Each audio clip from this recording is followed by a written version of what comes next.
Sir good evening. Volume नहीं आ रही है। आ गई सर,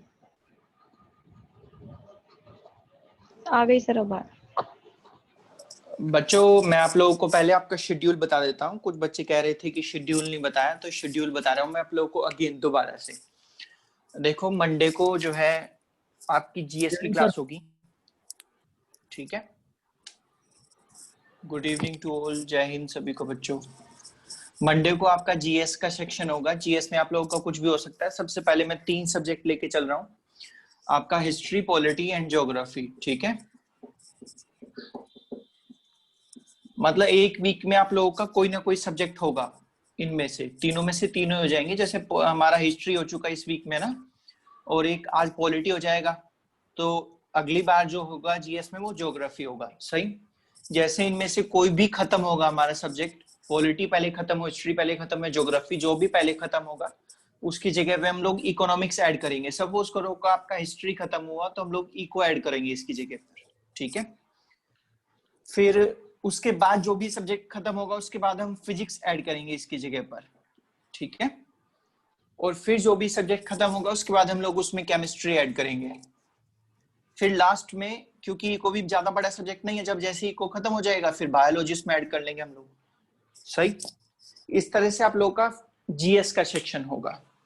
समझ में आया? जी सर। मंडे को आपका जीएस, फिर इससे अगला डे मैथ्स आपका होगा, ठीक है। फिर नेक्स्ट जीएस होगा, फिर नेक्स्ट रीजनिंग होगा, फिर नेक्स्ट मैथ्स होगा, फिर अगला जीएस होगा। इसी तरह से आप लोगों का सर्कल चलता रहेगा, ठीक है। संडे को आपका करंट अफेयर, टेस्ट और हिंदी की क्लास। जो डीएसएसपी वाले बच्चे हैं वो हिंदी क्लास लेंगे, बाकी तो का संडे टेस्ट को होगा। और करंट अफेयर कितने बजे होगा सर? करंट अफेयर का टाइम शायद मैं सोच रहा हूँ कि दोपहर का रख लिया जाए, क्योंकि 7 बजे का तो कोई सही नहीं बैठ रहा संडे को, क्योंकि सब लोग मौज मस्ती के मूड में रहते हैं, तो इसलिए शाम का तो नहीं थोड़ा सर, इस ठीक नहीं संडे है। को सर, संडे को सर अनुराग सर इस 4 संडे बजे को से क्लास टेस्ट हुआ लेंगे। था। हाँ तो मैं 12 बजे से या फिर सुबह 11 बजे से लूंगा शायद क्लास आपका करंट का, ठीक है। हाँ सर, 11 बजे से ठीक रहेगा सर। चलो खैर, हम लोग अपने टॉपिक पे आते हैं। थोड़ा सा वैसे में लेट हो गया आज। बच्चों मैं पिछली बार आप लोगों को आर्टिकल 55 पढ़ा के आया था, और मैं आर्टिकल 55 में आप लोगों को बता के आया था कि किस प्रकार से इलेक्टोरल जो बोर्ड बनता है राष्ट्रपति के लिए, इलेक्टोरल कॉलेज, वो किस प्रकार से उसमें कौन कौन से सदस्य आते हैं, ये आर्टिकल 54 में लिखा हुआ था। और उसके बाद 55 जब आया तो उसमें प्रोसीजर लिखा हुआ था कि वोटिंग कैसे करेंगे और सिस्टम का नाम क्या है क्या नहीं है, ठीक है। तो ये सब कुछ हम पढ़ के आए थे आप लोग के पिछले आर्टिकल में। अब हम पढ़ते हैं आर्टिकल 56।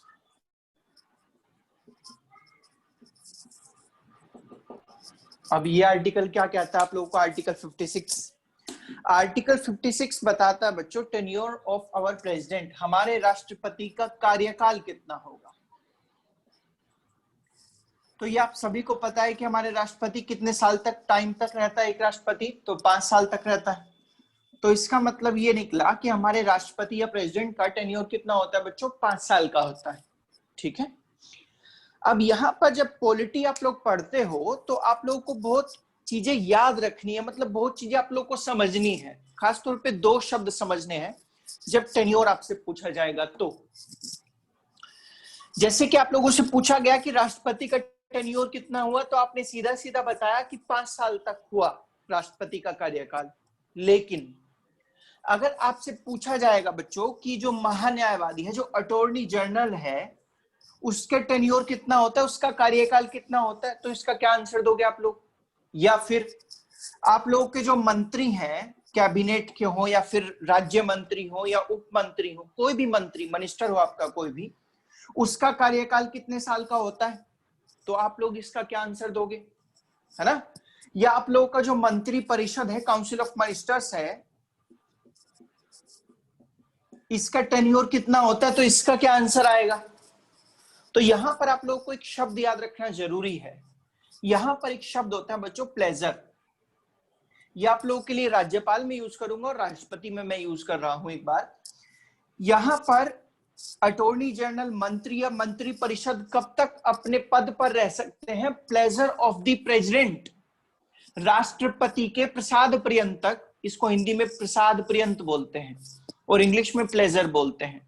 तो प्लेजर ऑफ द प्रेसिडेंट, राष्ट्रपति के प्रसाद पर्यंत तक ये मंत्री अपनी गद्दी पर रह सकता है। इसका मतलब आप लोग समझना, इसका मतलब ये निकला कि जो मिनिस्टर है बच्चों, चाहे कोई भी है, रक्षा मंत्री है हमारा, या फिर हमारा प्रधानमंत्री है, या फिर गृह मंत्री है, कोई भी मंत्री है, ये इसको राष्ट्रपति शपथ दिलवा रहा है, इसको राष्ट्रपति अपॉइंट कर रहा है। ठीक है, तो जैसे ही पीएम कहेगा कि इस मंत्री को गद्दी से हटा दो, तो राष्ट्रपति क्या काम करेगा? इस मिनिस्टर को गद्दी से हटा देगा। ठीक है, तो इसका मतलब जरा बताओ, क्या इसका कार्यकाल, इस मंत्री का कार्यकाल 5 साल का हुआ, फिक्स हुआ कि 5 साल तक ये रहेगा? No sir. नहीं ना। इसका मतलब बच्चों, इसको कौन हटा रहा है? इस मिनिस्टर को कौन हटा रहा है? राष्ट्रपति हटा रहा है। इसका मतलब मैं ये कह सकता हूं कि जब तक राष्ट्रपति चाहेगा तब तक ये मंत्री बना रह सकता है। बोलो यस कि नो? Yes sir. इसलिए बच्चों आपसे 2 ही टाइप के क्वेश्चन पूछे जा सकते हैं कार्यकाल में खास तौर पे। एक व्यक्ति ऐसा है कॉन्स्टिट्यूशन में जिसका कार्यकाल फिक्स होता है, जैसे हमारा प्रेसिडेंट हुआ। हमारे प्रेसिडेंट का टेन्योर फिक्स है एकदम 5 साल। ये रामनाथ कोविंद है, अगर ये चुनाव में एक बार जीत गए तो ये 5 साल तक राष्ट्रपति रहेंगे, अगर बीच में कुछ मिस हैपनिंग ना हुई तो। सही। लेकिन यहां पर मंत्रियों का कार्यकाल फिक्स नहीं होता है। ये कब तक रहते हैं? तब तक रहते हैं जब तक राष्ट्रपति चाहता है, तो प्लेजर तक रहते हैं राष्ट्रपति के। सही। आगे मैं जब आप लोगों को मिनिस्टर ऑफ काउंसिल्स पढ़ाऊंगा तो मैं उसमें और चर्चा करूंगा कि प्लेजर का क्या मतलब हुआ यहाँ पर। तो आर्टिकल 56 बच्चों टेन्योर ऑफ प्रेसिडेंट, राष्ट्रपति के कार्यकाल के बारे में बताता है। और राष्ट्रपति का कार्यकाल कितने साल का हुआ? बोलो जल्दी से। 5 साल का सर। 5 साल का। ठीक है। अब भैया राष्ट्रपति का कार्यकाल 5 साल तक हुआ, लेकिन अगर उसको रिजाइन देना हो, अगर उसको त्यागपत्र देना हो, तो वो त्यागपत्र किसको देगा? अगर उसको रेजिग्नेशन देना हो अपने पोस्ट से, तो वो किसको देगा? तो ये आर्टिकल 56 हमको बताता है कि अगर ये अपने रिजाइन देना चाहता है तो ये वाइस प्रेसिडेंट, उपराष्ट्रपति को रिजाइन करता है। ठीक है। अब भैया आप लोग को पता चला कि इसका टेन्योर 5 साल का होता है और ये रिजाइन किसको करता है? तो उपराष्ट्रपति, वाइस प्रेसिडेंट को करता है। लेकिन एक बड़ा बढ़िया लेवल का क्वेश्चन था कि राष्ट्रपति का कार्यकाल 5 साल तक होता है और राष्ट्रपति रेजिग्नेशन देता है उपराष्ट्रपति को, लेकिन उपराष्ट्रपति राष्ट्रपति के रेजिग्नेशन की सूचना सबसे पहले किसे देगा? बढ़िया क्वेश्चन है ना? लोकसभा स्पीकर को सर। पहले ये बताओ बढ़िया क्वेश्चन है कि नहीं है? Yes sir. यहां पर मैं दोबारा से रिपीट कर रहा हूं कि राष्ट्रपति जो है रेजिग्नेशन दे रहा है उपराष्ट्रपति को, वाइस प्रेसिडेंट को, और ये वाइस प्रेसिडेंट बच्चों सबसे पहले सूचना किसको देगा? तो लोकसभा के चेयरपर्सन। सही। और पार्लियामेंट में भी कौन? तो बच्चों लोकसभा। लोकसभा का जो चेयरपर्सन होगा, सबसे पहले ये उपराष्ट्रपति उसको सूचना देगा, इन्फॉर्म करेगा कि राष्ट्रपति ने अपने पद से त्यागपत्र दे दिया है। ठीक है, कि राष्ट्रपति ने अपने पोस्ट से रिजाइन कर दिया है। अच्छा, अब ये क्वेश्चन ये उठा कि इसने लोकसभा के ही चेयरपर्सन को क्यों दिया सबसे पहले इंफॉर्मेशन?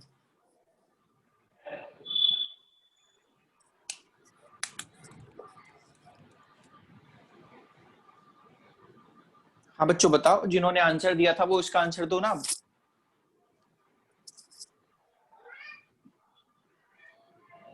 बताओ बच्चों।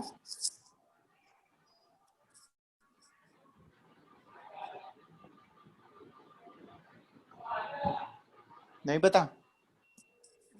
देखो सुनो,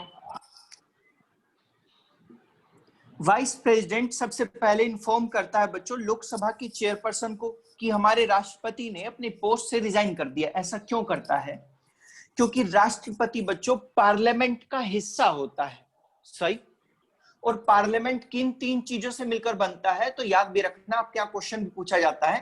पार्लियामेंट लोकसभा से मिलकर बनता है, राज्यसभा से मिलकर बनता है और साथ में प्रेसिडेंट से मिलकर बनता है। ठीक है, तो पार्लियामेंट के एक हिस्से ने रेजिग्नेशन कर दिया है, यानी कि हमारे प्रेसिडेंट ने रेजिग्नेशन दे दिया, तो सबसे पहले किसको पता चलेगा? लोकसभा के चेयरपर्सन को पता चलेगा। ठीक है, अब आप कहोगे कि लोकसभा के क्यों पता चला, राज्यसभा के क्यों चेयरपर्सन को नहीं पता चला? तो बच्चों आपको पता होगा कि राज्यसभा का चेयरपर्सन कौन होता है? उपराष्ट्रपति होता है। सही। तो राष्ट्रपति ने, देखो ध्यान से देखा होगा आप लोगों ने, तो राष्ट्रपति ने राज्यसभा के चेयरपर्सन को अपना इस्तीफा दिया, उपराष्ट्रपति को अपना इस्तीफा दिया, और इस उपराष्ट्रपति या फिर राज्यसभा के चेयरपर्सन ने बच्चों सबसे पहले यह इंफॉर्मेशन किसको दी? तो लोकसभा के चेयरपर्सन को इंफॉर्मेशन दी, क्योंकि जो हमारा राष्ट्रपति होता है वो किसका हिस्सा होता है? वो पार्लियामेंट का हिस्सा होता है, वो आपके संसद का हिस्सा होता है। ठीक है, किसी का कोई क्वेश्चन इसमें से बच्चों? सर क्या क्या था ये? लोकसभा, राज्यसभा और प्रेसिडेंट, राष्ट्रपति।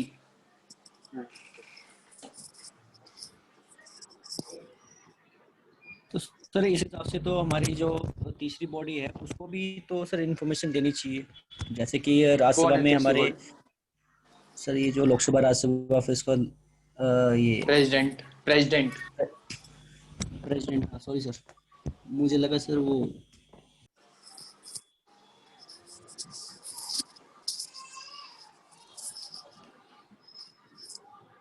बच्चों आप लोगों ने लिखा, ये इरेज करूं, आगे चलूं? Done sir. Sir Lok Sabha chairman अध्यक्ष होता है ना सर, वही है नहीं?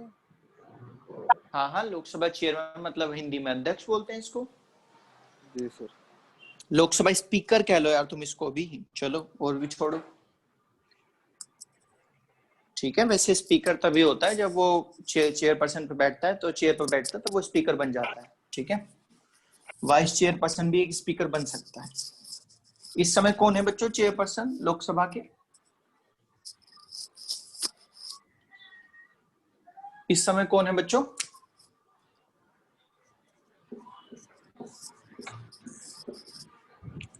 Who is the chairperson of Lok Sabha? And who is the chairperson of Rajya Sabha? Rajya Sabha Venkaiah Naidu. Venkaiah Naidu. And Lok Sabha बच्चे? सभा का सर नाम सर थोड़ा सा मिसप्लेस हुआ है। ओम बिरला। ओम बिरला। ओम बिरला सर। याद रखना इसको, सॉरी सर, नोट कर लो इधर उधर कहीं तुम लोग। देखो सुनो, आप समझते हैं आर्टिकल 57? आर्टिकल 57 क्या कहता है बच्चों? कि हमारा जो राष्ट्रपति होता है, प्रेसिडेंट होता है, वो कितनी बार रीइलेक्ट किया जा सकता है? रीइलेक्शन ऑफ प्रेसिडेंट। ठीक है, यानी आप लोगों का राष्ट्रपति कितनी बार पुनः निर्वाचित हो सकता है। तो हमारे यहाँ पे आर्टिकल 57 में कहा गया है कि बच्चों कि ऐसा बिल्कुल भी नहीं है कि सपोज करो मैं एक बार राष्ट्रपति बन चुका हूं भारत देश का, ठीक है, तो ऐसा बिल्कुल भी नहीं है कि मैं दूसरी बार राष्ट्रपति नहीं बन सकता, ऐसा नहीं है। मैं दूसरी बार भी राष्ट्रपति बन सकता हूं, या ऐसा भी नहीं है कि मैं तीसरी बार राष्ट्रपति नहीं बन सकता तो मैं तीसरी बार भी राष्ट्रपति बन सकता हूं। ठीक है, हमारे यहां पर असीमित बार राष्ट्रपति बन सकते हैं। ठीक है, कितनी बार बच्चों? असीमित बार। यानी हमारे यहाँ कोई लिमिटेशन नहीं रखी गई है कि आपको इतने टाइम ही राष्ट्रपति बनना है, इतने टाइम राष्ट्रपति नहीं बनना है। आप लोग जानते होंगे कि ये सब कुछ ज्यादातर जो राष्ट्रपति का हिस्सा है वो अमेरिका से अडॉप्ट किया गया है। और अमेरिका में राष्ट्रपति के लिए अगर मैं देखूं तो राष्ट्रपति अमेरिका कितनी बार बन सकता है एक व्यक्ति? 2 बार। 1 बार। 2 बार, ओनली 2 टाइम्स। जैसे अभी डोनाल्ड ट्रंप है, डोनाल्ड ट्रंप अगर एक बार और राष्ट्रपति बन जाएगा तो 3rd टाइम वो राष्ट्रपति नहीं बन सकता, प्रेसिडेंट नहीं बन सकता। जैसे आप लोगों ने पाया होगा बराक ओबामा, तो जो ओबामा है बच्चों, ये एक बार राष्ट्रपति बना, दूसरी बार भी राष्ट्रपति बना, तो 3rd टाइम ये राष्ट्रपति नहीं बन सकता। ठीक है, इसलिए इसने इलेक्शन नहीं लड़े थे, क्योंकि वहां पर 2 टाइम के बाद राष्ट्रपति नहीं बना जा सकता। लेकिन हमारे आर्टिकल 57 ने बिल्कुल क्लियर किया है कि आपका जो राष्ट्रपति है वो असीमित बार यानी इंडेफिनिट नंबर्स के टाइम पर वो आपका इलेक्शन लड़ सकता है और उसको जीत कर क्या बन सकता है, आपका प्रेसिडेंट बन सकता है। ठीक है, समझ में आया ये? लिखो Yes. इसको फटाफट से। आर्टिकल 58 पढ़ाता हूं फिर।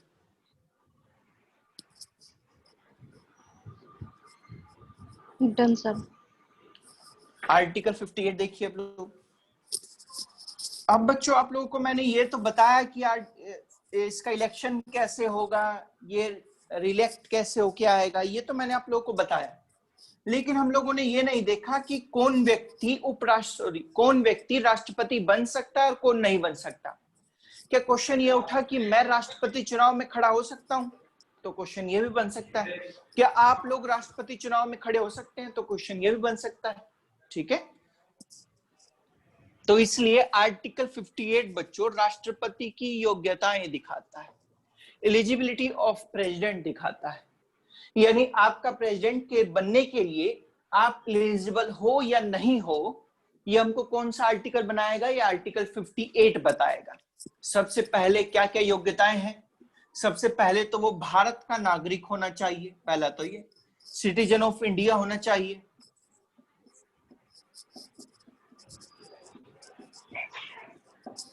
तो आपसे क्वेश्चन ये बनेगा कि क्या बताओ, कनाडा का अगर कोई व्यक्ति है, कनाडा की उस पर सिटीजनशिप है, तो क्या वो राष्ट्रपति बन सकता है? बताओ वो बच्चों। उस समय में नहीं बन सकता। अगर इंडिया की अगर सिटीजनशिप ले लेता है तो बन सकता है। मैंने कहा कि अगर वो कैनेडियन सिटीजनशिप से है तो क्या वो राष्ट्रपति बन सकता है? तो वो नहीं बन सकता, क्योंकि हमारे यहाँ आर्टिकल 58 में कहा गया है कि वो भारत का नागरिक होना चाहिए। ठीक है, इसका मतलब उस पर सिटीजनशिप कहाँ की होनी चाहिए? भारत की होनी चाहिए। दूसरा, वो अपनी 35 वर्ष की आयु बच्चों पूरा कर चुका होगा।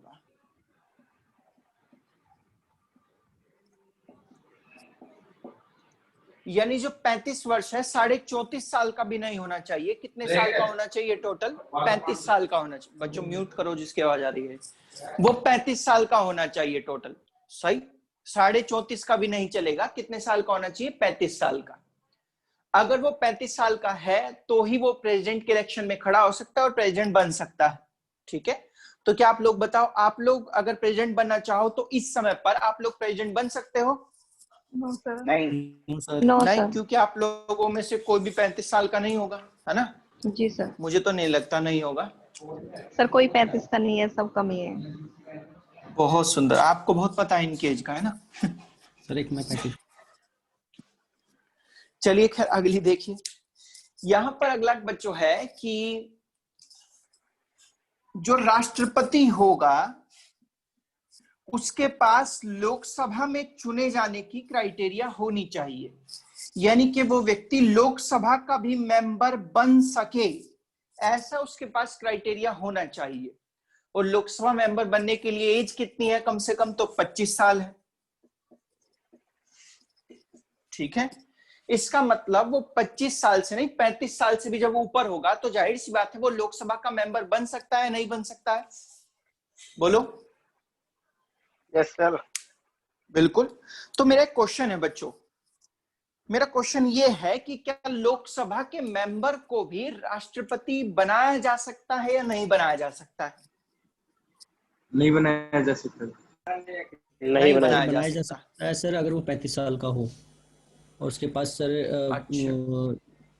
पूरी कमांड हो, मतलब कि लोग जो तो अच्छा एक बात जो बताओ, others हैं चलो वो- सब छोड़ो, तुम एक बात बताओ मुझे, तुम लोगों ने नाम सुना उसका, किसका? नितिन गडकरी का नाम सुना है तुम लोगों ने? Yes sir. नितिन गडकरी जो है 35 प्लस है ना? जी सर। और नागपुर से लोकसभा का मेंबर है। बोलो यस के नो? जी सर। तो क्या उसको राष्ट्रपति बनाया जा सकता है? नहीं सर, नहीं बनाया जा सकता। नहीं बनाया जा सकता। तो बच्चों गलत है, उसको राष्ट्रपति बनाया जा सकता है। सही, क्योंकि वो सब कुछ फुलफिल कर रहा है। देखो, वो भारत का नागरिक है, पहली कंडीशन। 35 ईयर कंप्लीट कर चुका है, दूसरी कंडीशन फुलफिल हो गई। तीसरा, लोकसभा में मेंबर होने की योग्यता रखता हो। ऐसा नहीं है लोकसभा में मेंबर ही होना चाहिए, लोकसभा में मेंबर बनने की योग्यता रखनी चाहिए बस। ठीक है, एलिजिबल होना चाहिए कि वो लोकसभा का मेंबर हो सके। और चौथा, कोई प्रॉफिट पोस्ट पे नहीं होगा, यानी कि लाभ के पद पर नहीं होगा। सर इनके सर इनको लोकसभा के जो मेंबर है वो तो उनको पद छोड़ना पड़ेगा। ठीक है, तो यहां पर नितिन गडकरी जो आपने नाम मैंने आप लोगों को बता रहा हूं, उस व्यक्ति को राष्ट्रपति बनाया जा सकता है क्योंकि वो चारों की चारों जो कंडीशन है वो फुलफिल कर रहा है। एक तो भारत का नागरिक है, 35 साल पूरा कंप्लीट कर चुका है, लोकसभा मेंबर होने की एलिजिबिलिटी रखता है, और साथ में कोई प्रॉफिट पोस्ट पर नहीं है, लाभ के पद पर नहीं है। अब ये लाभ का पद क्या होता है, हाँ बता रहा हूँ बच्चे, ये लाभ का पद क्या होता है, आप लोगों को ये नहीं समझ में आया होगा कि लाभ का पद क्या है। ठीक है, प्रॉफिट गवर्नमेंट पोस्ट जॉब क्या में है? नहीं होना चाहिए। नहीं, ऐसा कुछ नहीं। देखो सुनो, जैसे कि सपोज करो कि मैं राष्ट्रपति बनना चाहता हूं, तो लाभ का पद मैं किसे कहूंगा?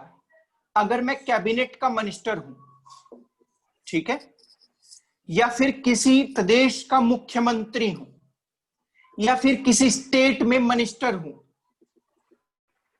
या सेंट्रल गवर्नमेंट का कोई मिनिस्टर हूं, तो ये सब पोस्ट बच्चों किस में आएंगी? ये सब की सब पोस्ट प्रॉफिट पोस्ट में आएंगी। किस में आएंगी बच्चों? Profit post. अरे बोलो, सर प्रॉफिट पोस्ट में। ये सारे के सारे लाभ के पद पे आएंगे। ठीक है, दूसरा सुनो, दूसरा यहाँ पर एपीजे अब्दुल कलाम का मैं एग्जांपल ले रहा हूं, नाम तो सुना ही सर ये होगा आप लोगों पोस्ट ने, का नाम APJ दोबारा अब्दुल ले लो कलाम। एक बार। हाँ जी सुनो, अगर मैं किसी प्रदेश का मुख्यमंत्री हुआ, उस प्रदेश में मिनिस्टर हुआ, या फिर कैबिनेट मिनिस्टर हुआ सेंट्रल का, या फिर सेंट्रल गवर्नमेंट में मिनिस्टर हुआ, तो ये सब के सब पोस्ट जो है ये लाभ में आती हैं। ठीक है, ये लाभ के पद हैं, ये प्रॉफिटेबल पोस्ट है आपकी।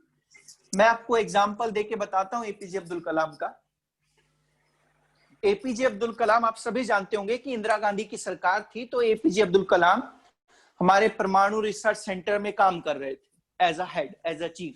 सही, तो उस समय अटल बिहारी वाजपेयी की इनसे मुलाकात हुई और इंदिरा गांधी ने बेसिकली मुलाकात करवाई थी। इंदिरा गांधी ने बताया था कि एपीजे अब्दुल कलाम है, हेड साइंटिस्ट है एटॉमिक रिसर्च में। तो अटल बिहारी वाजपेयी विपक्षी थे उस समय पर, तो उन्होंने उनसे हैंडशेक किया, गले लगाया उनको। तो उसके बाद वहां पर उनकी पहली मुलाकात हुई। फिर जब अटल बिहारी वाजपेयी की सरकार आई, तो अटल बिहारी वाजपेयी की सरकार में इलेक्शन होना था प्रेसिडेंट का, क्योंकि प्रेसिडेंट की पोस्ट खाली थी। तो अटल बिहारी वाजपेयी ने ऑफर दिया डॉक्टर एपीजे अब्दुल कलाम को कि आप ऐसा कीजिए, राष्ट्रपति बन जाइए। उस समय एपीजे अब्दुल कलाम अपने होम टाउन में थे, रामेश्वरम। तो वहां पर उस समय पर डॉक्टर एपीजे अब्दुल कलाम के पास जब प्रेसिडेंट बनने का ऑफर आया, तब उस समय बच्चों ये हेड रिसर्चर थे एटॉमिक रिसर्च सेंटर में अपने।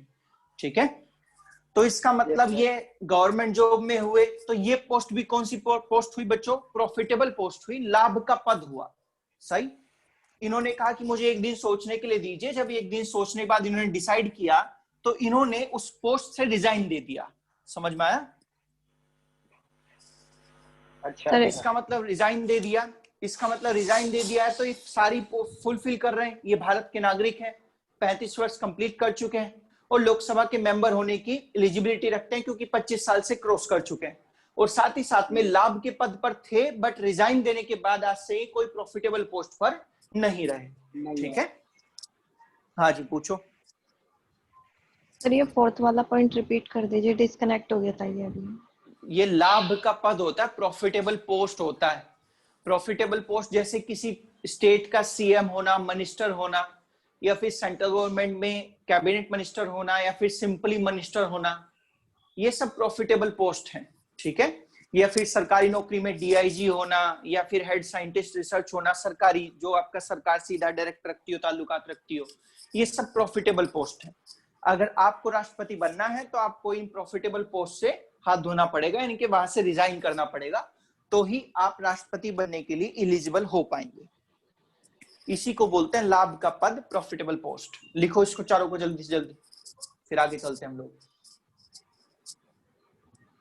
सर इसमें कोई क्वालिफिकेशन नहीं मांगते, अनपढ़ भी जा सकते हैं? हाँ बेटा बिल्कुल, मैं भी जा सकता हूँ। जाइए। अच्छा, तुम लोगों को क्या लगता है बच्चों, क्या राष्ट्रपति के लिए वो या फिर प्रधानमंत्री के लिए शिक्षा अनिवार्य होनी चाहिए बच्चों? Yes sir. Yes sir. Sir Delhi police के लिए 12th कर रहे हैं सर, उनको तो अनपढ़ भी प्रेसिडेंट बना रहे हैं। होनी चाहिए। अच्छा, तो मतलब उनके लिए अनिवार्य होनी चाहिए, है ना? Yes sir. तभी पता बहुत सुंदर। चलेगा सर क्यों उन्हें बच्चे, कि क्यों? कितना पढ़े। सर तभी उन्हें पता चलेगा कितना पढ़ लिख के नौकरी मिलती है, ऐसे नहीं मिल जाती। सर वो देश और सर को कंपटीशन रिप्रेजेंट में कर फाइट रहा है करना तो एक पड़ेगा। पढ़ा लिखा तो होना चाहिए।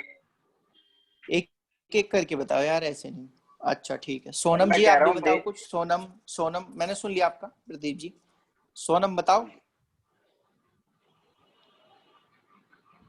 सोनम मुझे लग रहा है सो गई। अक्षय, सर मैं बोल रही हूँ सर। हाँ जी बताओ।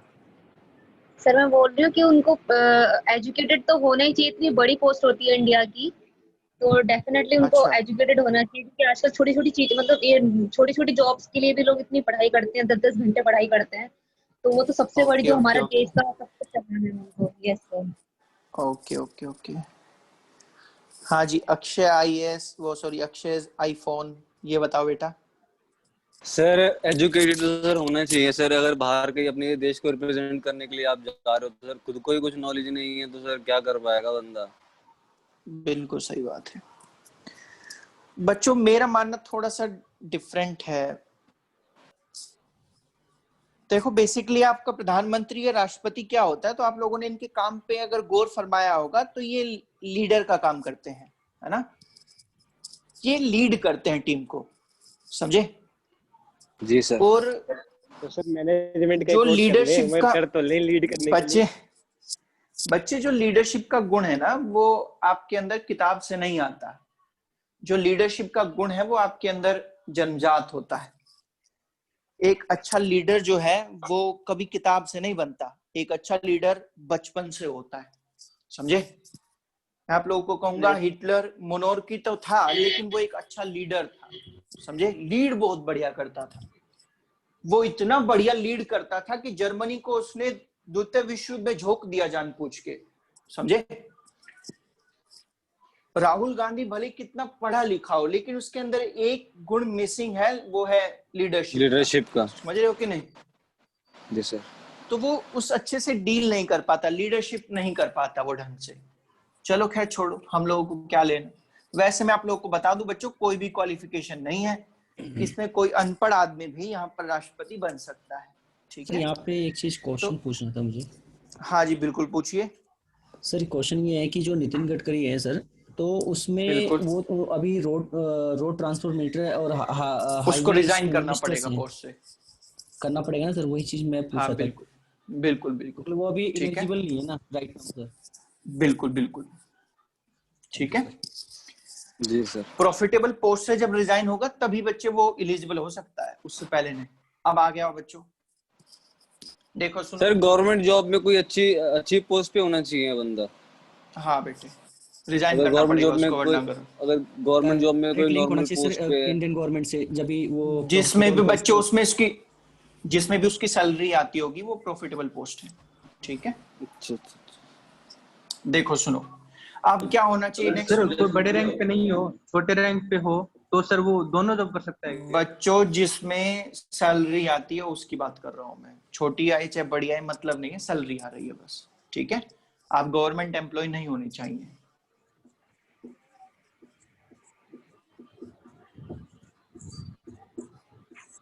देखो सुनो, इसके साथ साथ दूसरी क्राइटेरियाज क्या होते हैं बच्चों? आर्टिकल 58 में हम लोगों को ये तो कहा गया है कि वो भारत का नागरिक होना चाहिए, 35 ईयर कंप्लीट होना चाहिए, लोकसभा का मेंबर बनने के एलिजिबल होना चाहिए, और प्रॉफिटेबल पोस्ट लाभ के पद पर नहीं होना चाहिए।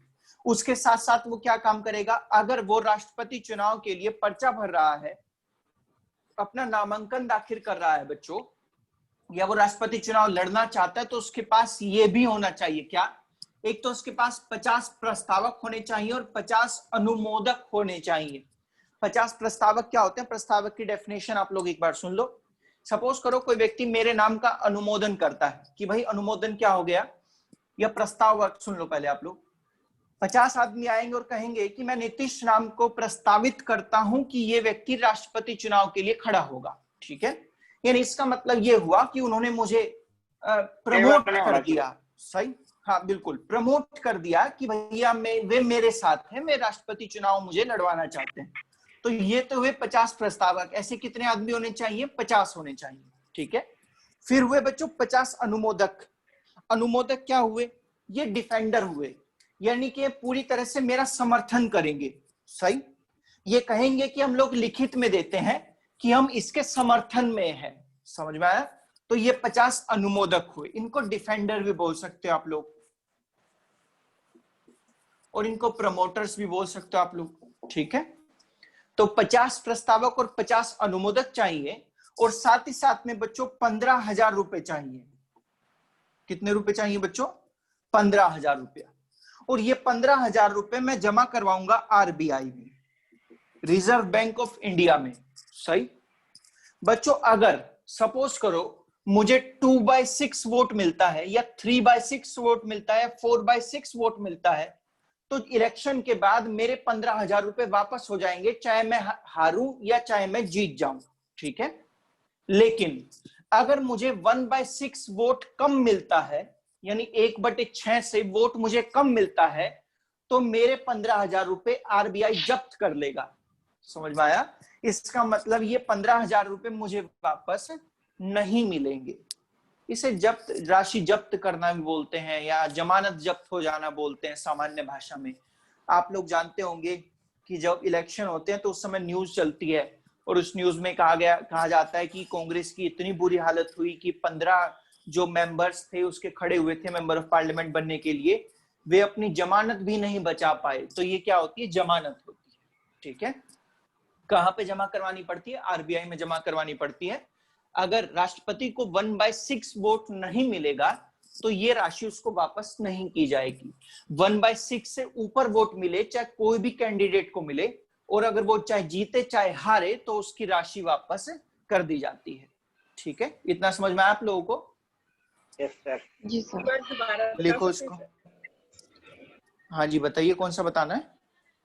सर मेरा नेटवर्क चला गया था। आप अच्छा, दोबारा सुनो। हाँ, दोबारा सुनो। ऐसा होता है, ये 50 प्रमोटर्स होते हैं और ये 50 डिफेंडर्स होते हैं। ठीक है, सपोज करो मुझे राष्ट्रपति बनना है, या फिर मैं इलेक्शन में खड़ा होना चाहता हूँ प्रेसिडेंट के, तो मैं 50 लोगों को लेके जाऊंगा। वे कहेंगे कि हम इस आदमी को प्रस्ताव करते हैं, इस आदमी के नाम का, यानी मेरे नाम का, कि ये राष्ट्रपति इलेक्शन में खड़ा होगा। ठीक है, तो ये 50 आदमी मुझे चाहिए जो मेरे नाम का प्रस्ताव करे, प्रमोट करे मेरे नाम को। ठीक है, ऐसे फिर दूसरे 50 में ढूंढूंगा जो मेरे नाम को डिफेंड करे, यानी कि वे मुझे समर्थन दे दे। अगर वे मुझे समर्थन देंगे तो उनको मैं बोलूंगा वे 50 अनुमोदक हैं, डिफेंडर बोलते हैं इनको।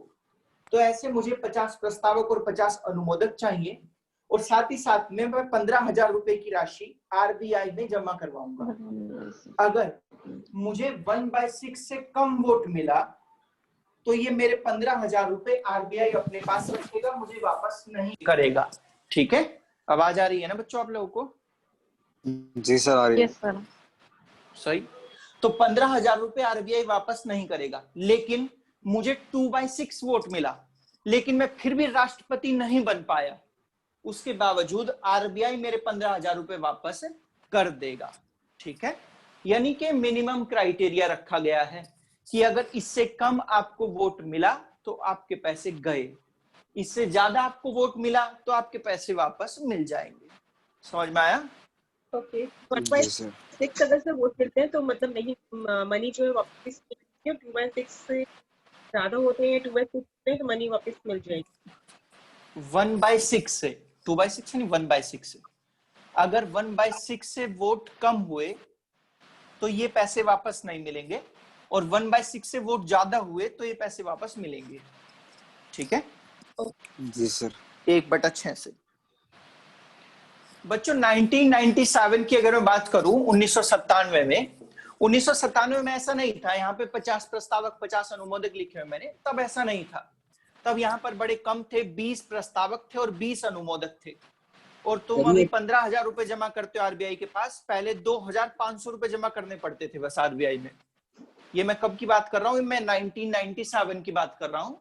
उस समय पर राष्ट्रपति बनने के लिए 2,500 रुपए जमा करने पड़ते थे केवल। ठीक है, और 20 प्रस्तावक और 20 अनुमोदक होने चाहिए थे आपके पास, तो आप लोग राष्ट्रपति का इलेक्शन लड़ लेते।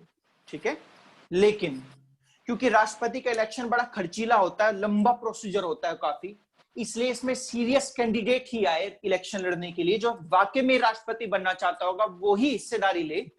इस वजह से ये 2,500 रुपए बढ़ाकर कितने कर दिए गए, 15,000 रुपए कर दिए गए, और 20 प्रस्तावक और 20 अनुमोदक को, प्रमोटर और डिफेंडरों को बढ़ा के कितना कर दिया गया, 50-50 कर दिया गया। ठीक है, इसके जल्दी से लिखो, फिर आगे चलते हैं हम लोग।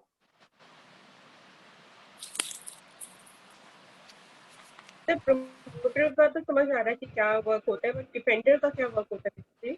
डिफेंडर का मतलब वे इसको समर्थन देंगे, जैसे कि इन्होंने तो मेरा नाम दिया है राष्ट्रपति बनने के लिए, ठीक है, ये उस नाम का समर्थन करेंगे, ये कहेंगे कि जो इन लोगों ने नाम दिया है हम उसके नाम के साथ है। ठीक है, मीन्स ये सर, ये कौन लोग देते हैं ना, मतलब वोटिंग कौन करते है जो आप बता रहे हैं 50 प्रस्तावक? अच्छा, मतलब ये कौन वोटिंग करते हैं इन द सेंस, ये मेंबर ऑफ पार्लियामेंट ही होने चाहिए या अलग भी हो सकते हैं, ऐसा पूछना चाहते हो आप? हाँ जी, हाँ जी। नहीं बच्चे, ये आम लोग भी हो सकते हैं। ठीक है,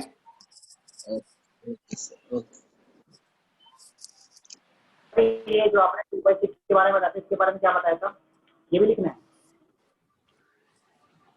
ये लिखना है आप लोगों को कि अगर 1/6 से वोट कम मिले तो राशि जब्त कर ली जाती है।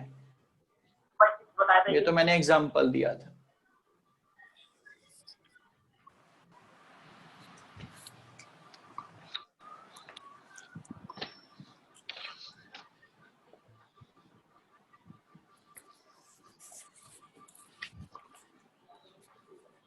ठीक है बच्चों?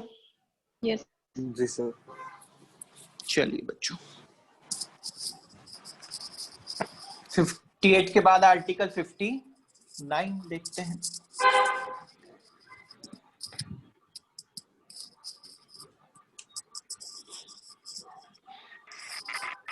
1997 में 10 डिफेंडर प्रमोटर होते थे, 2020 ऐसा था? नहीं, मैं बताता हूँ क्या था। 1996 तक तो 10 थे, लेकिन 1997 में इन्होंने 20 की और फिर उसके अगले ही साल 50 कर दिए सीधे, क्योंकि जो 1997 का था वो इलेक्शन ढंग से नहीं हो पाया, बड़ा खर्चीला हो गया था, उसमें लगभग 25 कैंडिडेट ने हिस्सा लिया था, तो दिक्कत आ गई इन लोगों को, इसलिए इन्होंने बढ़ा दिए और भी, ताकि सीरियस कैंडिडेट ही ओनली इलेक्शन में आ सके।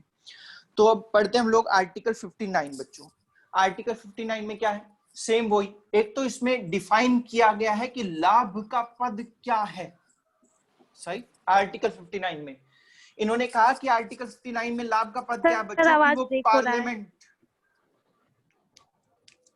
लाभ का पद क्या बताया गया कि वो पार्लियामेंट यानी कि संसद का हिस्सा नहीं होना चाहिए। सही, अगर उसको राष्ट्रपति बनना है बच्चों तो वो मेंबर ऑफ पार्लियामेंटशिप से वो अपना रिजाइन देगा, तभी वो राष्ट्रपति बन सकता है। दूसरा, वो किसी भी स्टेट की लेजिस्लेटिव काउंसिल का भी हिस्सा नहीं होना चाहिए। ठीक है, यानी वो ना ही बच्चों एमएलए होना चाहिए और ना ही वो एमपी होना चाहिए। अगर वो एमएलए या एमपी है तो उसको रिजाइन देना पड़ेगा, उसी के बाद वो क्या बन सकता है, राष्ट्रपति बन सकता है। समझ में आया? दूसरा सुनो बच्चों, दूसरा इसमें कहा गया है कि राष्ट्रपति के वेतन में कभी कटौती नहीं की जा सकती। ये क्या लिखा है, एलसी लेजिस्लेटिव काउंसिल।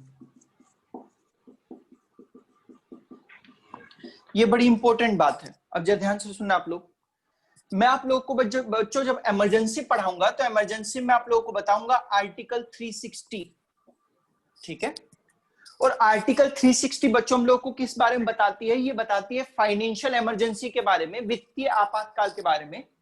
तो इस आर्टिकल 360 का हमारे ऊपर इफेक्ट कैसे पड़ता है कि हमारे यहाँ पर प्रधानमंत्री, मंत्री, सांसद सबकी सैलरी काट ली जाती है।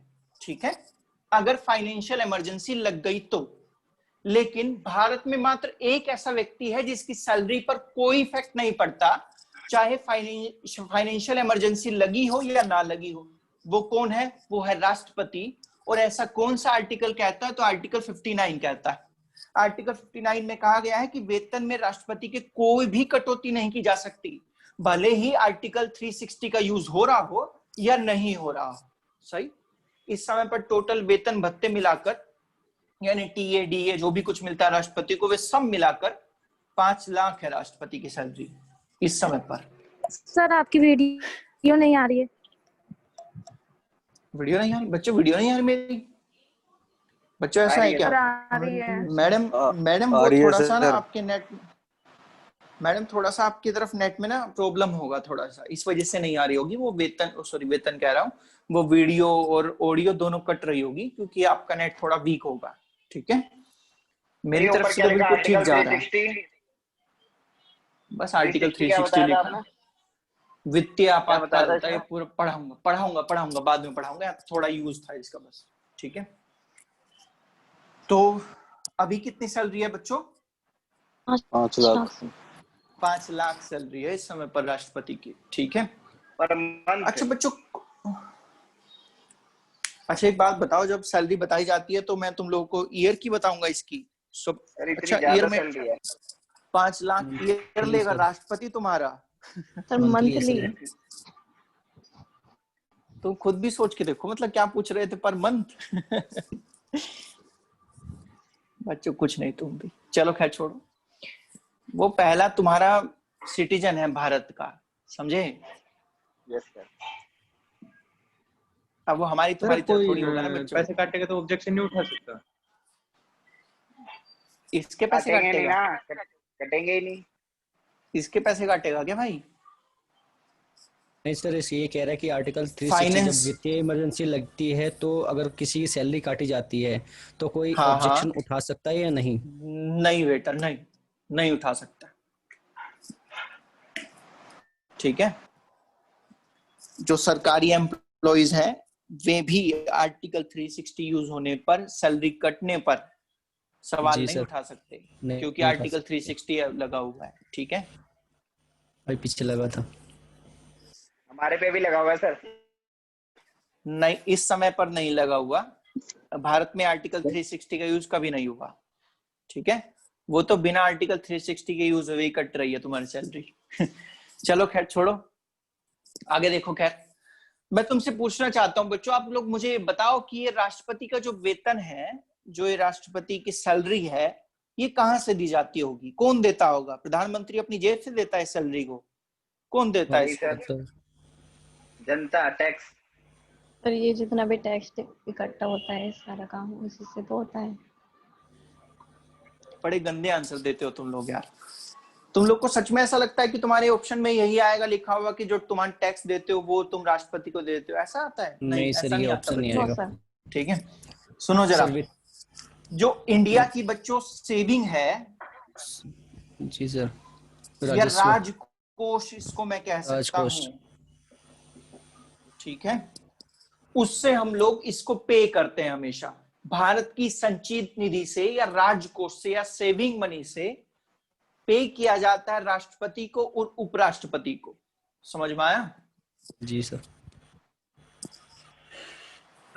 सर इंडिया की सेविंग्स कहाँ से आती है? बच्चे थोड़ा सा माइक से थोड़ा मुंह थोड़ा दूर को इंडिया बोलो। सर इंडिया के पास सेविंग्स कहाँ से आती है फिर?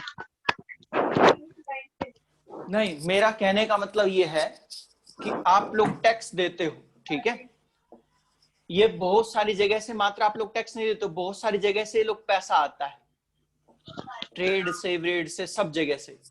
तो भारत का एक खजाना है बच्चों, ठीक है, जो भारत हमेशा रखता है अपने पास, मिनिमम और मैक्सिमम। जी सर। ये इस खजाने से, इसको सामान्य भाषा में खजाना कहता हूं, और शुद्ध हिंदी अगर मैं बोलूं तो राजकोष कहता हूं या संचित निधि कहता हूं। इस खजाने से राष्ट्रपति को सैलरी दी जाती है, ठीक है। इस खजाने में पैसे आने का सोर्स केवल टैक्स ही नहीं है, और भी बहुत सारे हैं सर, जीडीपी, एनएनपी, एनएनपी, बहुत सारे हैं बच्चों, जीएनपी, काफी सारी। बस बस बस बस बस बस बस बस, ठीक है। ये हो गया आर्टिकल 59। आर्टिकल 60 पे चलते हैं। Sir, I have a question. Sir, जी बिल्कुल। अगर सर प्रेसिडेंट के पास इतनी पावर है तो जब साउथ में वो टेंपल में एंट्री कर रहे थे तो उनको वहां पे नहीं अलाउड किया गया था बिकॉज ऑफ सम कास्ट। मैं समझ गया। तो नहीं, कास्ट के आधार पर नहीं, क्योंकि वे महिलाएं थी इसलिए डिस्क्रिमिनेशन हुआ था जेंडर बेस पर। सबरीमाला का केस है ये।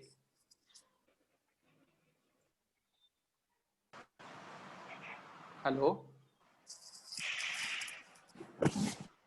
बट सर न्यूज में तो ये आया था कि हाँ जी बताइए बताइए। अकॉर्डिंग टू कास्ट बेस पे उनको एंट्री नहीं करने दिया गया था। तो ऐसा पॉसिबल हो सकता है कैसा? तो उनके पास इतने राइट्स हो सकते हैं कि वो अगर ऐसा कोई एक्शन लिया जाता है तो वो मतलब कुछ कर सकते हैं कि नहीं कर सकते, क्योंकि वो तो प्रेसिडेंट है सर। देखिए सुनिए, ये केस था सबरीमाला का केस। सबरीमाला एक मंदिर का नाम है, उसमें हमारे हिंदू रीति रिवाजों के अनुसार ये प्रथा है वहां पर कि उस भगवान के दर्शन जो है वो मेल कर सकता है, फीमेल नहीं कर सकती। वो बरसों से, जब से वो मंदिर बना है तब से ऐसा माना जाता है कि उसके अंदर पुरुष ही एंट्री कर सकता है, महिला एंट्री नहीं कर सकती। ठीक है, अब ये धर्म के अकॉर्डिंग हो गया तो एक आर्टिकल 27 है, ये आर्टिकल 27 अनुच्छेद 27 है ये। और इस आर्टिकल 27 में लिखा हुआ है कि भारत एक धर्म निरपेक्ष है और जो भी व्यक्ति धर्म को मानता हो, किसी भी धर्म को मानता है, वो अपने रिचुअल्स करने के लिए फ्री है, बिल्कुल सही। जैसे मैं हिंदू धर्म को मानता हूं तो मैं मंदिर जाने के लिए एकदम फ्री हूं। Sorry to interrupt you sir, I am asking Rajnath Kovind के लिए आई थिंक सर ये आया था सर। जी I am asking for Ramnath Kovind. Sorry Ramnath Kovind. हाँ। तो सुनिए, तो आर्टिकल 27 जो है वो रिलीजन में कहता है कि आप जो भी कोई रिलीजन मानते हो उसका रिचुअल्स अपनाने के लिए आप हमेशा फ्री होते हो। जैसे मैं हिंदू रिलीजन को मानता हूं तो मैं किसी भी मंदिर में जा सकता हूं, मेरे लिए कोई रोक टोक नहीं होगी। ठीक है, चाहे मैं कश्मीर के मंदिर में जाऊं, चाहे मैं कन्याकुमारी के मंदिर में जाऊं, मेरे लिए कोई रोक टोक नहीं होगी। लेकिन यहां पर एक सेंटेंस ये होता है कि कोई भी रिलीजन मानने वाले के यहाँ रिचुअल जो भी होता है, और वे मंदिर वालों का मानना यह था कि यहां पर इस कास्ट का या फिर महिला जो है वो एंट्री नहीं कर सकती। सही। अब ये सीधा सवाल आ गया आर्टिकल 27 और साथ में आर्टिकल 14 समानता के अधिकार पर, क्योंकि मैं उस प्रॉपर्टी में एंट्री कर पा रहा हूं या नहीं कर पा रहा हूं, ये किस पे डिस्क्रिमिनेशन हो गया, इसलिए मेरे पास समानता का अधिकार नहीं रहा। ठीक है, और जो आर्टिकल 27 और आर्टिकल 14 है बच्चों, ये आर्टिकल 14 फंडामेंटल राइट है, आपका मौलिक अधिकार है। सही। इसका मतलब आप लोग ध्यान से देखोगे तो आर्टिकल 14 का वायलेशन हो गया कि नहीं हो गया? बोलो यस कि नो। समानता के अधिकार का वायलेशन हुआ कि नहीं हुआ? क्योंकि मुझे मंदिर में एंट्री नहीं करने दी गई मेरी कास्ट को देखकर, है ना। और आर्टिकल 14 ये कहता है कि हर कोई, चाहे वो किसी वंश से जुड़ा हो, चाहे वो किसी जाति से जुड़ा हो, चाहे वो किसी रिलीजन से जुड़ा हो, कोई भी व्यक्ति हो, वो समान है भारत में, इक्वल है भारत में। लेकिन आर्टिकल 14 का वायलेशन हो गया उस समय पर। तो फंडामेंटल राइट्स का जब भी वायलेशन होता है तो उसकी व्याख्या कौन करता है? सुप्रीम कोर्ट करता है। कौन करता है? सुप्रीम बोलो कोर्ट। बच्चों, सुप्रीम कोर्ट। सुप्रीम कोर्ट कहेगा किसको? केंद्र सरकार को, सेंट्रल गवर्नमेंट को। ये कहेगा सेंट्रल गवर्नमेंट को कि यहां पर इस मंदिर में ये कास्ट वाला व्यक्ति नहीं जा पा रहा है, इसके मौलिक अधिकारों का हनन हो रहा है। तो ये सेंट्रल गवर्नमेंट की जिम्मेवारी बनती है कि आप इसके आर्टिकल 14 को सुनिश्चित करो कि यहां पर ये व्यक्ति अपनी कास्ट को लेकर इसके साथ डिस्क्रिमिनेशन ना हो, ये मंदिर में एंट्री कर पाए। ठीक है, तो फिर सारा काम किसके ऊपर आ जाता है? सेंट्रल गवर्नमेंट के ऊपर आ जाता है। सही। और सेंट्रल गवर्नमेंट अपना सारा काम किसके नाम पर करती है? राष्ट्रपति के नाम पर। ठीक है बच्चों, इस तरह से पूरा प्रोसीजर होता है हमारे यहां पर।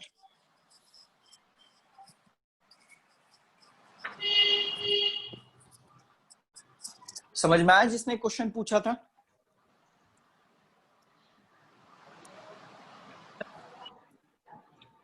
समझ में आया जिसने क्वेश्चन पूछा था? Yes sir, yes sir.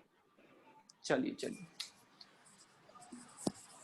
वैसे मैं आप लोगों से डिटेल बात करूंगा ये जब हमारा राष्ट्रपति ये सब खत्म हो जाएगा तो हम लोग वापस चलेंगे अपने फंडामेंटल राइट्स पे, तब हम लोग डिटेल चर्चा करेंगे इसके बारे में कि आप लोग के फंडामेंटल राइट्स का कब कब वायोलेशन हुआ है, कौन कौन से केस में हुआ है, वो सब हम लोग बताएंगे।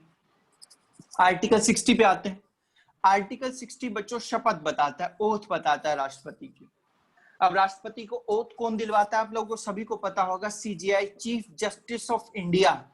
ठीक है, भारत के जो चीफ जस्टिस ऑफ इंडिया होंगे वो राष्ट्रपति को शपथ दिलवाते हैं। लेकिन बच्चों सपोज करो कि उस समय चीफ जस्टिस ऑफ इंडिया की सीट जो है वो वैकेंट है। जिस समय पर राष्ट्रपति को ओथ लेनी है उस समय पर चीफ जस्टिस ऑफ इंडिया की सीट वैकेंट है, तो उस टाइम पर राष्ट्रपति को ओथ कौन दिलवाएगा? सीनियर मोस्ट जज, सीनियर मोस्ट जज, सुप्रीम कोर्ट का सीनियर मोस्ट जज।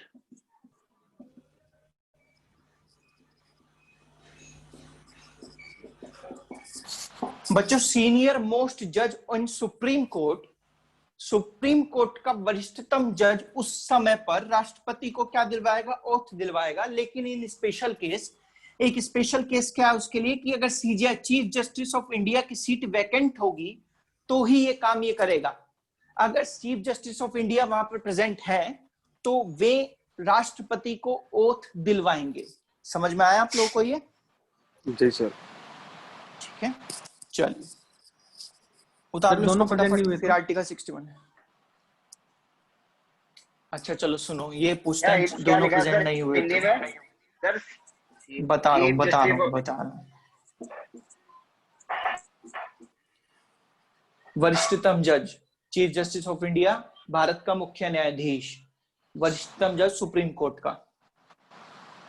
इन्होंने मुझे पूछा कि अगर सर सीजीआई भी प्रेजेंट नहीं हुआ, वरिष्ठतम जज भी प्रेजेंट नहीं हुआ। देखो सुनो, ये सुप्रीम कोर्ट के जजेस हैं सपोज करो। वैसे तो अब तो खैर 31 + 4 हो गए, लेकिन यहां देखना अगर सीजीआई नहीं है, ठीक है, फिर उसके बाद सीनियर मोस्ट हुआ 60 ईयर का, अगर वो भी नहीं है तो फिर 58 का बच रहा होगा, 52 का बच रहा होगा, 42 का बच रहा होगा। कोई तो सीनियर होगा ना, वो दिलवाएगा। समझ रहे हो? जी सर। 58 का प्रेजेंट नहीं हुआ, 52 वाला दिलवाएगा, 52 वाला प्रेजेंट नहीं हुआ, 42 वाला दिलवाएगा। कोई तो सीनियर होगा, कोई नहीं हुआ। अच्छा, मतलब पूरा सुप्रीम कोर्ट कोलैप्स कर जाएगा क्या? पूरे सुप्रीम कोर्ट में कोई भी नहीं सर, क्वेश्चन है सर, जज नहीं होगा ना हो तो इन द केस ऐसा कभी स्थिति आई गई नहीं। अगर ऐसी स्थिति आ गई तो आपका सुप्रीम कोर्ट कोलैप्स कर जाएगा भाई। आपके फंडामेंटल राइट्स को कौन देखेगा? आप लोग कहां जाओगे? जी सर, वो तो है ही। ठीक है, बस तो अपनी मर्जी से सिचुएशन बना फिर तो राष्ट्रपति बनाने की क्या जरूरत है? जब सुप्रीम कोर्ट ही कोलैप्स कर गया, आपके कार्यक्षेत्र का एक हिस्सा ही टूट गया, फिर राष्ट्रपति की क्या जरूरत है? फिर तो मोनार्की है, मैं बनूंगा तुम्हारे लीडर। खैर चलो आगे आओ। आर्टिकल 61 मोस्ट इंपोर्टेंट है बच्चों। इनके बाद आर्टिकल 61 क्यों मैंने मोस्ट इंपोर्टेंट कहा बच्चों? क्योंकि आर्टिकल 61 में कहता है कि प्रेसिडेंट को अगर हटाना है तो कैसे हटाएंगे। रिमूवल फ्रॉम द पोस्ट, पद से हटाना। ठीक है, देखो जी सुनो, आर्टिकल 61 में बच्चों राष्ट्रपति को पद से हटाने के लिए नाम दिया जाता है इम्पीचमेंट का, महाअभियोग का। ठीक है, इसमें कहा गया है कि आर्टिकल 61 में कहता है कि अगर राष्ट्रपति को पद से हटाना है तो इम्पीचमेंट लगाकर राष्ट्रपति को पद से हटाया जा सकता है। सही, क्या लगाकर बच्चों? महाअभियोग, इम्पीचमेंट।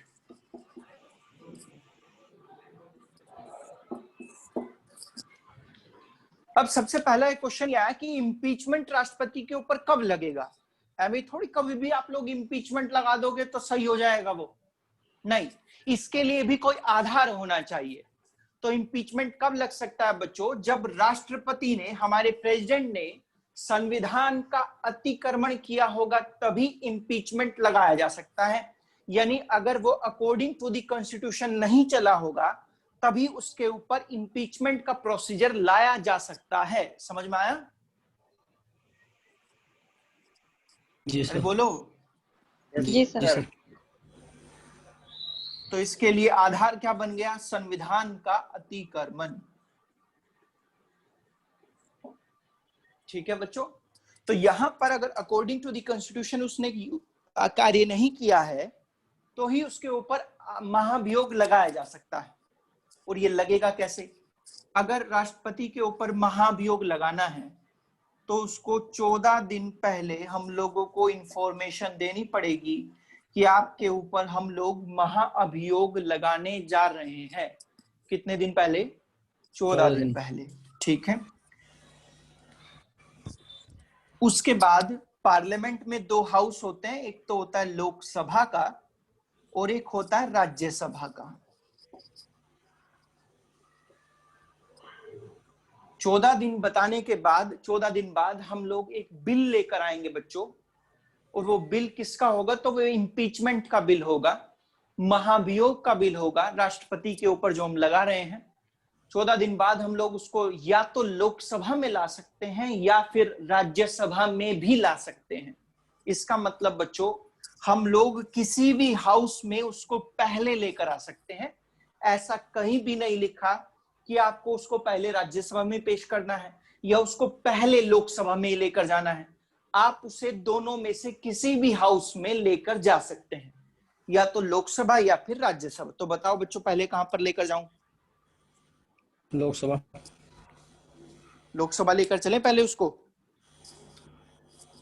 तो जी सर। Yes sir. अगर वो बिल बच्चों पहले लोकसभा में आया तो क्या होगा? जरा ध्यान से सुनो। अगर वो बिल लोकसभा में आया तो याद रखना 1/4, ठीक है, 1/4 यानी कि 1/4 जो मेंबर है लोकसभा के, उसकी रिटर्न में बच्चों सहमति होनी चाहिए, लिखित में सहमति होनी चाहिए उनकी। ठीक है। अगर वे रिटर्न में सहमति देंगे, लिखित में सहमति देंगे, तो ही इस हाउस में ये इम्पीचमेंट का प्रोसीजर आगे बढ़ पाएगा। ठीक है। अगर यहां पर 1/4 ने उस बिल पर सिग्नेचर नहीं किए, लिखित में सहमति नहीं दी, तो ये महाभियोग का प्रोसीजर यहीं पे कोलैप्स कर जाएगा, बंद कर दिया जाएगा। सही। लेकिन मैं सपोज करता हूं कि महाभियोग इम्पीचमेंट का जो बिल आया था पहले लोकसभा में लाया गया और 1/4 मेंबर ऑफ लोकसभा ने इस पर अपने सिग्नेचर कर दिए थे। सही। तो ये प्रोसीजर आगे बढ़ेगा और नेक्स्ट प्रोसीजर में क्या होगा? तो इस बिल पर वोटिंग की जाएगी। सही। जब यहां पर वोटिंग की जाएगी बच्चों तो 2/3 यानी स्पेशल मेजोरिटी से इसको पास करवाना पड़ेगा वोटिंग में। और अगर इसको 2/3 बहुमत इसको मिल गया इस बिल को, तो ये लोकसभा से पास होकर कहां चला जाएगा? राज्यसभा में पहुंच जाएगा। सही। तो इसको वोटिंग में भी कितनी वोट? स्पेशल वोट मिलनी चाहिए कि सिंपल मेजोरिटी से पास होना चाहिए? मिलेगी सर।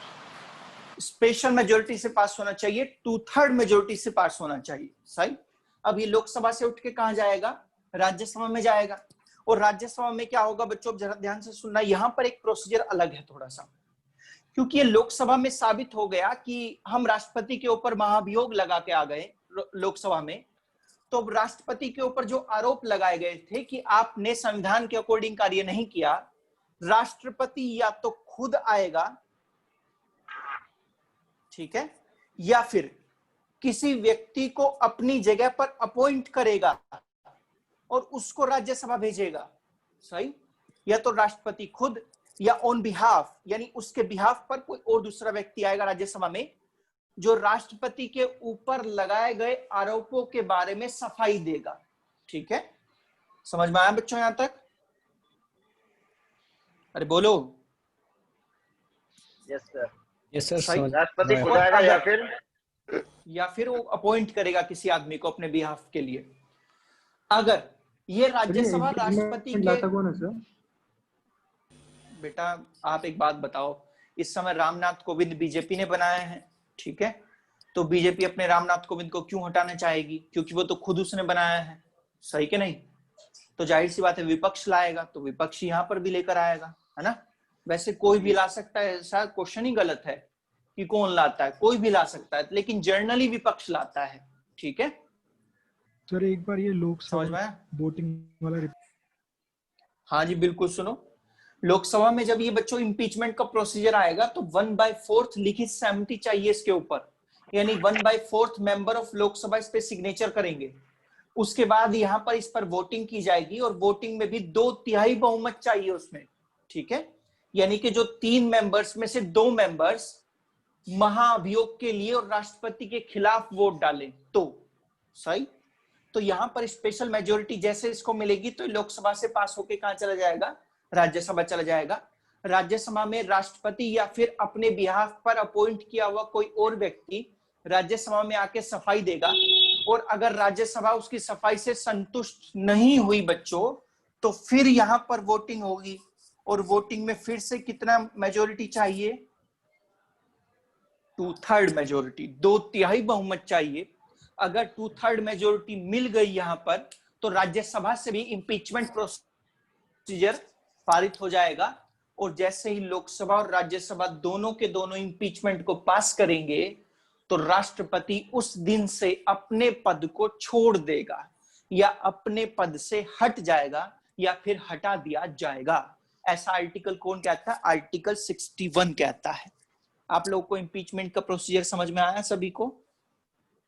जी सर। बच्चों जल्दी से बताओ। Yes sir. बहुत सुंदर बच्चों। पहले राष्ट्रपति बच्चों डॉक्टर नीलम संजीव रेड्डी थे, जिनके ऊपर इम्पीचमेंट चलाया गया था। लिख लो इसको भी। फर्स्ट सर क्या नाम बताया? डॉक्टर नीलम संजीव रेड्डी।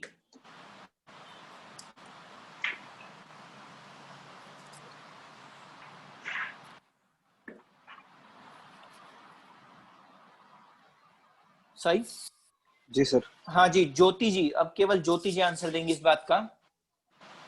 ज्योति जी आप मुझे बताइए कि राष्ट्रपति इलेक्शन में कौन कौन हिस्सेदारी लेता था, या निर्वाचन मंडल या फिर इलेक्टोरल कॉलेज में कौन कौन होता था, बताओ।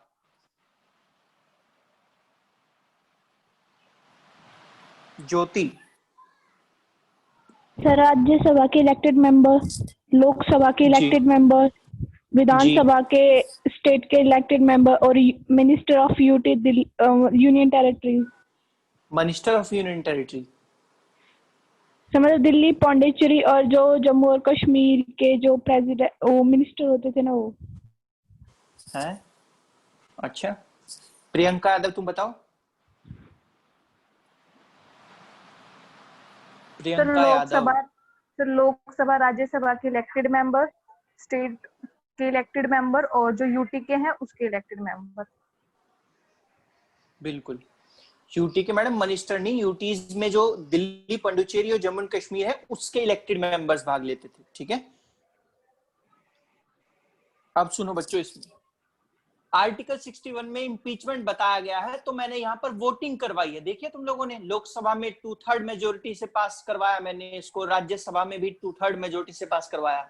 तो देखा है कि नहीं तुम लोगों ने? सही। तो बच्चों इस वोटिंग में किसने भाग लिया होगा?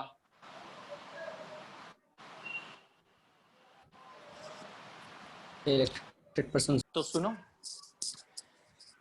आपके यहाँ पर थोड़ा सा अंतर मिलता है। राष्ट्रपति का जो इलेक्शन होता है बच्चों, तो प्रेसिडेंट के इलेक्शन में हमने पाया था कि लोकसभा के केवल इलेक्टेड मेंबर भाग ले रहे थे, बट इंपीचमेंट प्रोसीजर में याद रखना लोकसभा के इलेक्टेड मेंबर भी भाग लेते हैं और नॉमिनेटेड मेंबर भी भाग लेते हैं वोटिंग में।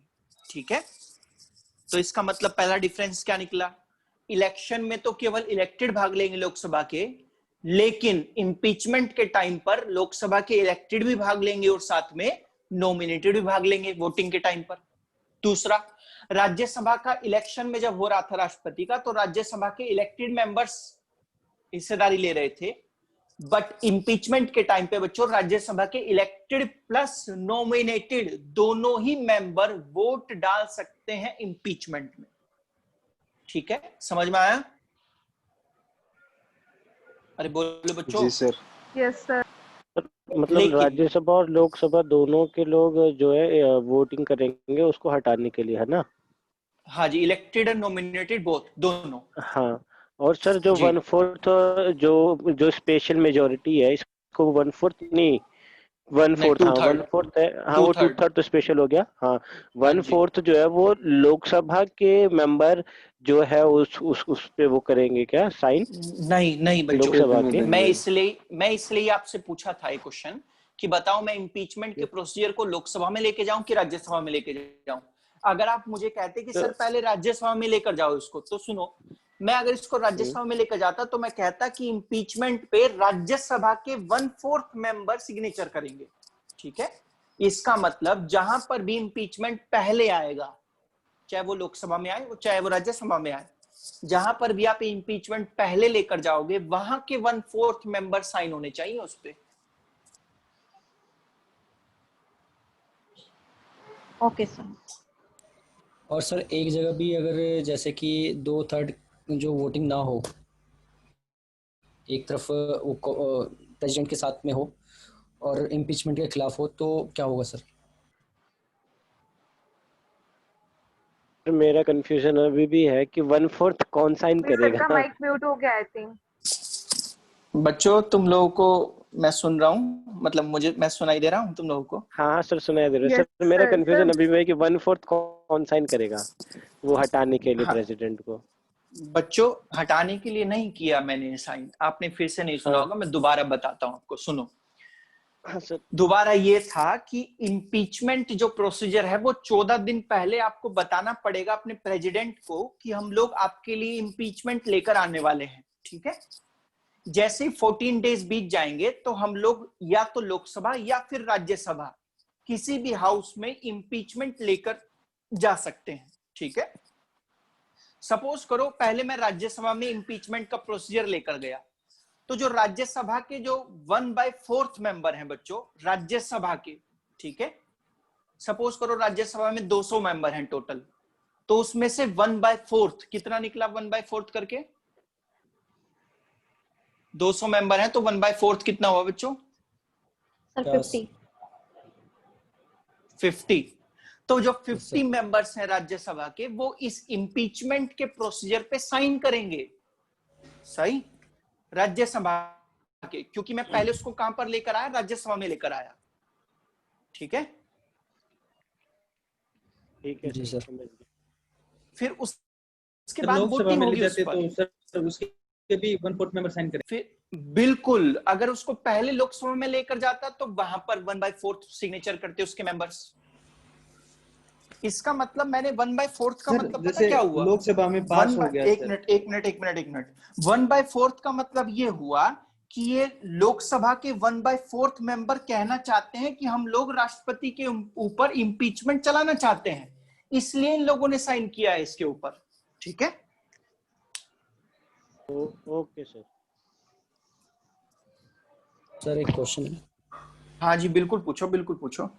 सर क्वेश्चन ये है कि जैसे कि पहले लोकसभा या किसी भी राज्यसभा दोनों में से एक ही सदन में अगर ये चीज पास हो जाता है, देन आफ्टर तो दूसरे सदन में जाता है और वो 2/3 वोटिंग से पास नहीं होता है, नहीं होता, तो यहीं खत्म हो जाएगा, राष्ट्रपति अपने पद पर बना रहेगा। और सर दूसरा क्वेश्चन ये है कि सर जो पहले ही सदन में हमने बिल भेजा और वहां पे जो है ना इम्पीचमेंट के खिलाफ नहीं है कोई भी, तो सर वो दूसरे सदन में हम डाल सकते हैं अपील? मतलब इम्पीचमेंट के खिलाफ नहीं है, मतलब कि सर जो है वोटिंग 1/4 की लिखित में नहीं हुई तो वही खत्म हो जाएगा। सकते हैं? नहीं सर फर्स्ट में दूसरे में नहीं सकते फिर हम? बिल्कुल नहीं, जब तक बच्चों 1/4 सिग्नेचर नहीं होगा उस पे तब तक इम्पीचमेंट का प्रोसीजर किसी भी हाउस में नहीं लाया जा सकता, ये मस्ट है। तो सर ये कंपल्सरी है, जो है किसी भी सदन में हम पहले करवा सकते हैं, देन उसके बाद हम ये इम्पीचमेंट का वोटिंग करवाएंगे। यस, राज्यसभा में लाना चाहो तो वहां भी 1/4 आपको सिग्नेचर करवाने पड़ेंगे, लोकसभा में लेकर आना चाहो तो वहां पे भी करवाने पड़ेंगे, पहले जहां भी लेकर आओगे वहीं पे करवाने पड़ेंगे। सर जैसे कि मैं लोकसभा में लेके गया 1/4 वहां पे अगर लिखित में नहीं हुआ मेरे पास, और वीडियो नहीं दिखाई दे रही आपकी। हाँ बेटा आएगी, अभी आएगी, रुको। हाँ बोलो। जैसे कि लोकसभा में पहले मैं लेके गया, वहां पे 1/4 लिखित में मेरे पास कोई नहीं आया, नहीं उसके आया तो बाद वहीं मैं पे खत्म हो राज्यसभा में जाएगा नहीं कर इम्पीचमेंट। सकता? नहीं, अच्छा, मतलब कि दोबारा नहीं कर सकते। आपको फिर क्या करना पड़ेगा, 6 महीने के बाद इम्पीचमेंट दोबारा लाया जा सकता है, आपको 6 महीने का वेट करना पड़ेगा, फिर आप लोग दोबारा उसी राष्ट्रपति के लिए 6 महीने के लिए इम्पीचमेंट ला सकते हो, और फिर आपको 14 दिन पहले उसको बताना पड़ेगा, फिर आप लोकसभा से राज्यसभा में जा सकते हो, फिर राज्यसभा में 1/4 की लिखित सहमति लेनी पड़ेगी आपको। बिल्कुल, यहाँ पे एक इम्पीचमेंट का टाइम बच्चों 6 महीने का होता है, 6 महीने के गैप में आपको नेक्स्ट इम्पीचमेंट लाना पड़ता है। ठीक है,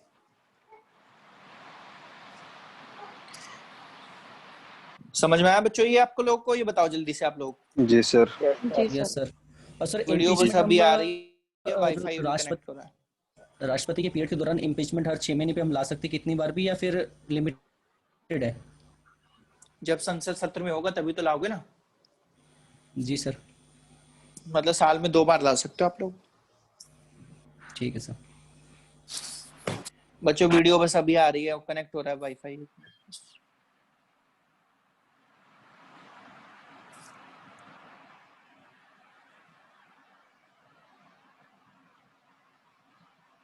दरअसल आज तो तुम लोग की किस्मत अच्छी है कि आज पूरे दिन से फ्लक्चुएट हो रही है यहाँ पे ना इलेक्ट्रिसिटी, तो डीजी चलता है बार बार, तो कट लग जाता है वाईफाई में। तुम्हारे टाइम पे एक बार ही हुआ अभी। सर आपने बताया था किस्मत बढ़िया। डॉक्टर नीलम संजीव रेड्डी पे पहली बार इम्पीचमेंट लाया गया था सर, तो उनको जी इस्तीफा देना पड़ा नहीं था नहीं कि नहीं, वो कंटिन्यू पूरा करते थे? पूरा ही नहीं हुआ वो इम्पीचमेंट। उनके ऊपर लाया तो गया था, लेकिन वो इम्पीचमेंट पूरा ही नहीं हो पाया था। तो सर इसका डिसीजन कौन देता, फाइनल डिसीजन इम्पीचमेंट का? बेटा वोटिंग करवा रहे हो आप लोग यार। डिसीजन का क्या मतलब है? वोटिंग में अगर पास हो गया तो इम्पीचमेंट लग गया, वोटिंग में अगर पास नहीं हुआ तो इम्पीचमेंट नहीं लगा। सर अगर प्रेसिडेंट मर जाता है तो फिर उसकी जगह वाइस प्रेसिडेंट आएगा, अगर वाइस प्रेसिडेंट नहीं है तो फिर स्पीकर ऑफ द लोकसभा रहेगा क्या हेड, वो मतलब प्रेसिडेंट का काम करेगा क्या? नहीं बेटा, आपको यहाँ पर ये लिखा हुआ है हमारे यहाँ पर कि राष्ट्रपति की सीट ज्यादा से ज्यादा 6 मंथ्स तक वैकेंट रह सकती है, ज्यादा से ज्यादा बस 6 महीने के भीतर भीतर आपको इलेक्शन करवाने पड़ेंगे उसके। अच्छा नहीं सर, जैसे अच्छा तो जैसे प्रेसिडेंट गया फिर उसके 6 महीने के भीतर वाइस प्रेसिडेंट भी गया, तो फिर ऐसे फिर मतलब 6 महीने के अंदर फिर दोबारा इलेक्शन होंगे तो नया प्रेसिडेंट जो भी आएगा वो उसकी जगह ले लेगा, है ना? बिल्कुल बिल्कुल बिल्कुल।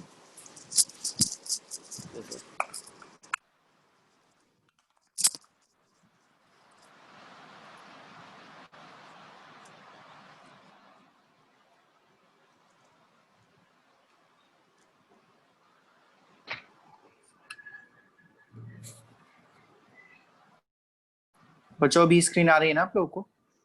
नहीं सर। नहीं आ रही। अरे आप कैसी बात नहीं कर आ रहे रही हो? सर, आ रही है। आ गई। बच्चों वीडियो आ रही है। नेहा शर्मा थोड़ा सा पे zoom जाओ, out, नेहा शर्मा पे जाके देखो। आगे सर आगे। सर मेरे लिख लो फटाफट से इसको। Hello sir sir. लिख लिया। बच्चों जिसको स्क्रीन नहीं आ रही है वो राइट स्वाइप करो, नेहा शर्मा की स्क्रीन पे जाओ, उसको डबल क्लिक कर दो, परमानेंट आ जाएगी आपकी स्क्रीन। यस सर, दिख रही है। बहुत सुंदर। सर मेरा क्वेश्चन ये था हाँ जी कि बिल्कुल बताइए। सर एसएससी में साइंस का वेटेज ज्यादा है, और सर साइंस में मतलब मैं तो फर्स्ट टाइम गवर्नमेंट एग्जाम दे रही हूँ, तो मुझे सच में केमिस्ट्री में बहुत ज्यादा दिक्कत हो रही है। आप मुझे सजेस्ट करेंगे कि मैं किस बुक से केमिस्ट्री पढूं तो मुझे जिससे कि जल्दी से समझ में आए, क्योंकि इसमें बहुत सारे फॉर्मूले, कुछ न्यूमेरिकल्स वगैरह भी हैं। तुम लोग नीतीश भारद्वाज से पढ़ो बस। सर कोई बुक लेना जरूरी तो नहीं है सर? बुक बता दो सर कोई। नहीं बेटा बिल्कुल अरे बिल्कुल भी नहीं, बुक की कोई नीड नहीं है। तुम लोग अपने जितने भी क्वेश्चंस हैं सब यहीं क्लियर करो। सर आपने बीपीएससी भरा है क्या?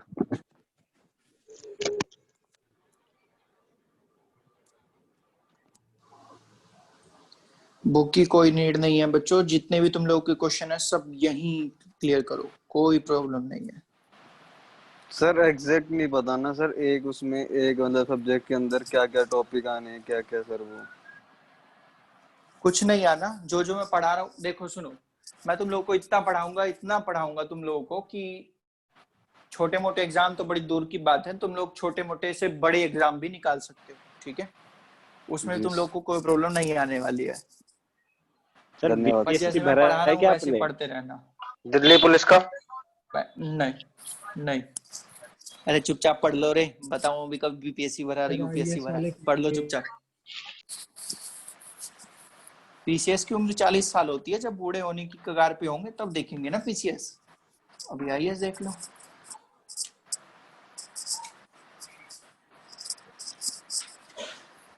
चलो बच्चों आगे बताता हूं तुम लोगों को। आर्टिकल 62 अनुच्छेद 62, उसके बाद पावर पढ़ाऊंगा।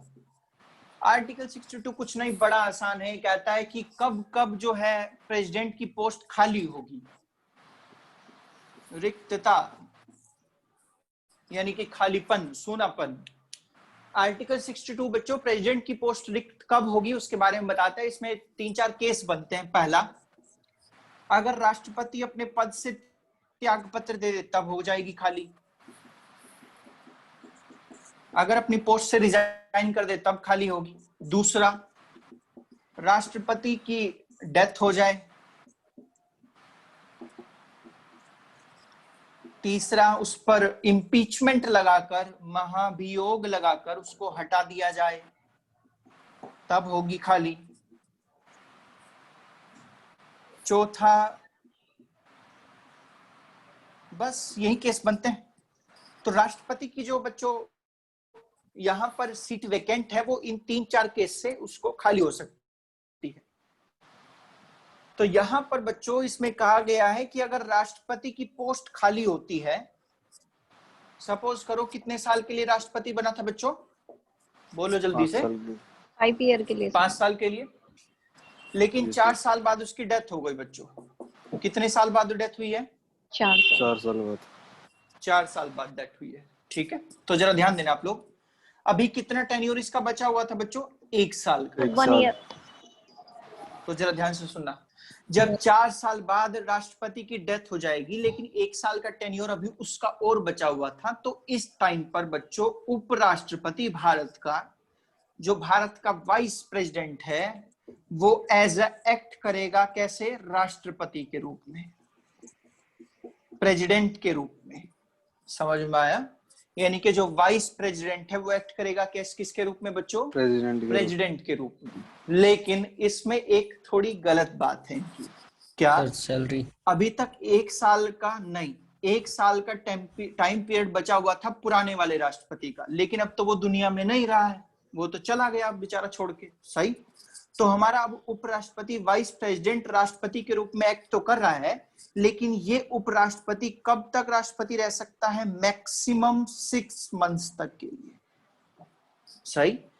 6 महीने के भीतर भीतर हमको नए राष्ट्रपति का इलेक्शन करवाना पड़ेगा, और जैसे ही हम लोग नए राष्ट्रपति का इलेक्शन करवाएंगे तो वो राष्ट्रपति बन जाएगा और उपराष्ट्रपति वापस क्या बन जाएगा? उपराष्ट्रपति बन जाएगा। उपराष्ट्रपति। ठीक है, सर स्क्रीन थोड़ी समझ में आया? ना, इधर कट रहा है सारा।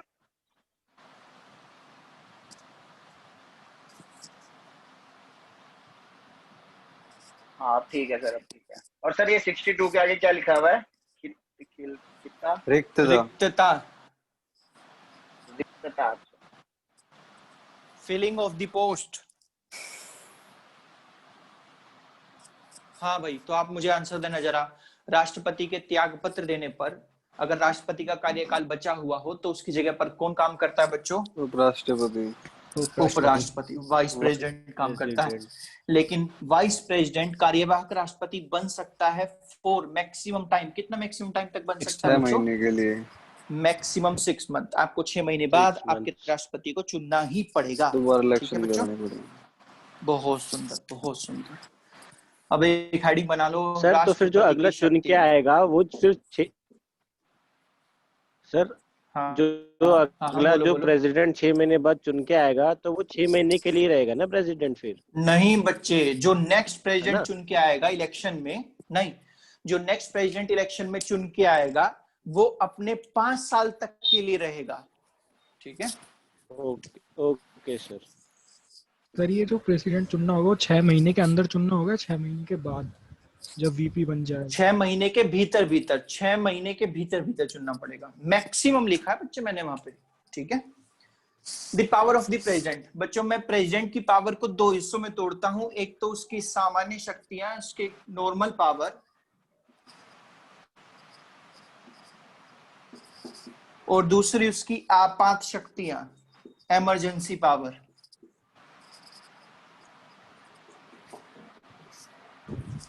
पहली नॉर्मल पावर कौन सी होगी बच्चों उसकी? आप लोग को पता होगा कि राष्ट्रपति अकॉर्डिंग टू द आर्टिकल 53 बच्चों एग्जीक्यूटिव का हेड होता था, तो इसका मतलब सबसे पहली इसकी पावर है एग्जीक्यूटिव पावर। दूसरी इसकी पावर है लेजिस्लेटिव पावर। तीसरा जुडिशरी पावर। चौथा, यही राष्ट्रपति बच्चों किसका हेड होता है? तो हमारी मिलिट्री या आर्मी का हेड होता है, ये तीनों सेनाओं का प्रमुख होता है, ठीक है। इसलिए मैं कह सकता हूं इसके पास कौन सी पावर होंगी? सैन्य पावर होंगी, मिलिट्री पावर्स। इसके पास इकोनॉमिकल पावर्स होंगी, वित्तीय शक्ति है इसकी, ठीक है। ये सारी की सारी शक्तियां किस में आता है बच्चों? एक मिनट, अभी आप लोग को लिखनी नहीं है। ये सारी की सारी शक्तियां किस में आता है? तो ये नॉर्मल पावर, सामान्य शक्तियों में आता है। आपातकालीन कुछ विशेष है, मोस्ट इंपोर्टेंट है ये आप लोगों के लिए। इसमें कुछ विशेष है बच्चों, ये आर्टिकल 352 में लिखा गया है। सबसे पहला, इसको बोलते हैं हम नेशनल इमरजेंसी, राष्ट्रीय आपातकाल। फिर है आर्टिकल 356, इसको बोलते हैं हम लोग स्टेट इमरजेंसी, राज्य आपातकाल। सर स्क्रीन कट रही है आपकी। इधर वाली कट रही है क्या? इधर वाली? हाँ जी हाँ जी। यस सर, वाली। देखो आर्टिकल 352 में बच्चों उसको बोलते हैं नेशनल इमरजेंसी। आर्टिकल 356 बोलते हैं बच्चों स्टेट इमरजेंसी। और फिर आता है आर्टिकल 360, इसको बोलते हैं फाइनेंशियल इमरजेंसी।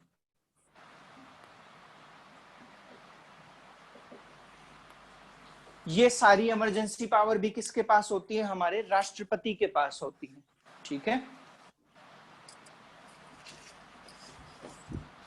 अब पूछो, सामान्य में हिंदी बोल रहा हूं, एग्जीक्यूटिव पावर को बोलते हैं कार्यपालिका की शक्ति। लेजिस्लेटिव पावर को बोलते हैं बच्चों विधायिका की शक्ति। जुडिशरी पावर को बोलते हैं न्यायपालिका की शक्ति। फिर मिलिट्री पावर सैन्य शक्ति। इकोनॉमिक पावर वित्तीय शक्ति या फाइनेंशियल पावर वित्तीय शक्ति। सर ये थर्ड वाला कौन सा है? जुडिशरी, जुडिशरी न्यायपालिका की शक्ति।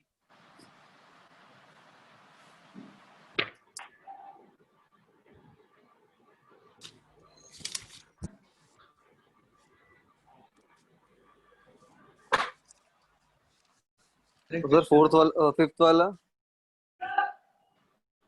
फिफ्थ है बच्चों इकोनॉमिकल पावर वित्तीय शक्तियां। जी सर। बच्चों म्यूट कर लो अपने आप को, जो बाहर से आवाजें लग रही हैं जिसके यहाँ पे। कौन सा आर्टिकल में? हाँ जी बताइए। पूरा कौन सा? निश्चित जी बताइए। कहा था कि जब एक एक करके पूछो, कोई भी एक पूछो पहले। निश्चित पहले पूछो जल्दी। सर ये आर्टिकल कौन सा है जो आपने भी पावर्स बताई है प्रेसिडेंट की? नहीं नहीं नहीं नहीं नहीं, ये मैं सब अलग अलग बताऊंगा। ये कोई आर्टिकल नहीं है, ये मैं बताऊंगा आप लोगों को, डिफाइन करूंगा इनको। ठीक है सर ये आर्टिकल 352 कौन सी इमरजेंसी है? आर्टिकल 352 राष्ट्रीय आपातकाल, नेशनल इमरजेंसी। और 360? आर्टिकल 360 फाइनेंशियल इमरजेंसी, वित्तीय आपात।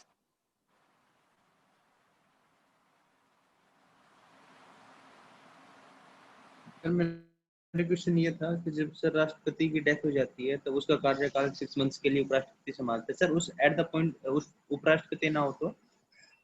बेटा ऐसा हो ही नहीं सकता है। आप लोगों के संविधान में लिखा गया है कि राष्ट्रपति या उपराष्ट्रपति में से कोई एक ना एक 110% होगा ही होगा। सर एक क्वेश्चन आप हो रहा है लोग मेरा। पूछो। जैसे कोई भारत का राजा नहीं है, मतलब राष्ट्रपति नहीं है, तो वो क्या नाम है, झंडा आधा नीचे कर देते हैं डेथ के टाइम पर।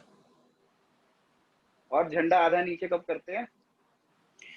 जब बच्चे किसी भी ऐसे व्यक्ति की डेथ हो जाए जो बड़े ही उच्च पद पर हो, जैसे कि राष्ट्रपति है तो, या फिर प्रधानमंत्री है, या इंदिरा गांधी की जब डेथ हुई थी तो उस दिन हमने झंडा आधा नीचे किया हुआ था, झुका दिया था झंडा अपना आधा। तो वो जब तभी दिल्ली करते में हैं जब डेथ दिल्ली में सीएम नहीं था जब भी कर रखा था। दिल्ली में सीएम नहीं था मतलब जब वो उसने पोस्ट छोड़ दी थी केजरीवाल। नहीं ऐसा कुछ नहीं होता। स्टेट के टाइम पे नहीं कर सकते हम लोग ऐसा। स्टेट के टाइम पे आप लोग कह ही नहीं सकते कि सीएम नहीं है, क्योंकि वहां पे इमरजेंसी लगी रहती है, प्रेसिडेंट रूल होता है वहां पे, उपराज्यपाल या राज्यपाल संभालता है काम को। अच्छा ठीक है सर। आपको लगा होगा सर एक राष्ट्रीय आपात है बच्चों, आर्टिकल 352 में है नेशनल इमरजेंसी, राष्ट्रीय आपात। वो सर वित्त आपात है, और सर एक और कौन सा है सर? आर्टिकल 356 स्टेट इमरजेंसी, राज्य आपात। जी थैंक यू सर। पढ़े बच्चों, आगे चले। सर मुझे एक चीज पूछनी है। हाँ पूछो राम। Yes sir. समझ में नहीं आया, राष्ट्रपति के पास क्या है? आपकी राम आवाज कट रही है, दोबारा बोलो। ये नॉर्मल पावर तो समझ में आ गई मेरे को, लेकिन ये नॉर्मल पावर ये उसका होती है। हाँ, आपात शक्ति मैंने इसलिए अलग से रखा क्योंकि मैं इसको बड़ा ब्रीफ से पढ़ाऊंगा आप लोगों को। आर्टिकल 352, आर्टिकल 356 एंड आर्टिकल 360, यानी कि जितनी भी इमरजेंसी मैंने लिखी है, नेशनल, स्टेट एंड फाइनेंशियल, ये तीनों इमरजेंसी बच्चों राष्ट्रपति लगाता है आपके इंडिया में, ठीक है। तो इन तीनों इमरजेंसी लगाने के लिए इसके पास ये पावर है, इसलिए मैंने इसको अलग से पॉइंट बनाया इसकी आपात शक्तियों का, ठीक है। और ये इंपॉर्टेंट भी है तुम्हारे लिए, इसलिए अलग से पॉइंट बनाया है। समझ में आया? जी सर। चलो बच्चों,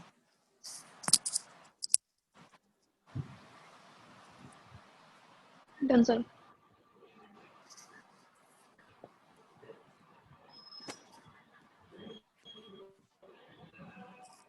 अब हम लोग पढ़ते हैं इसकी एग्जीक्यूटिव पावर्स, इसकी कार्यपालिका की शक्ति।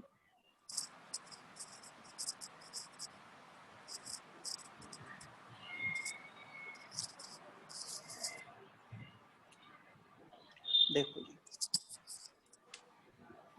अब मैं पढ़ा रहा हूं आप लोगों को कि राष्ट्रपति हमारा वो कार्यपालिका में, एग्जीक्यूटिव में आप लोगों का क्या क्या पावर उसके पास होती हैं, क्या क्या शक्तियां होती है, वो क्या क्या कर सकता है।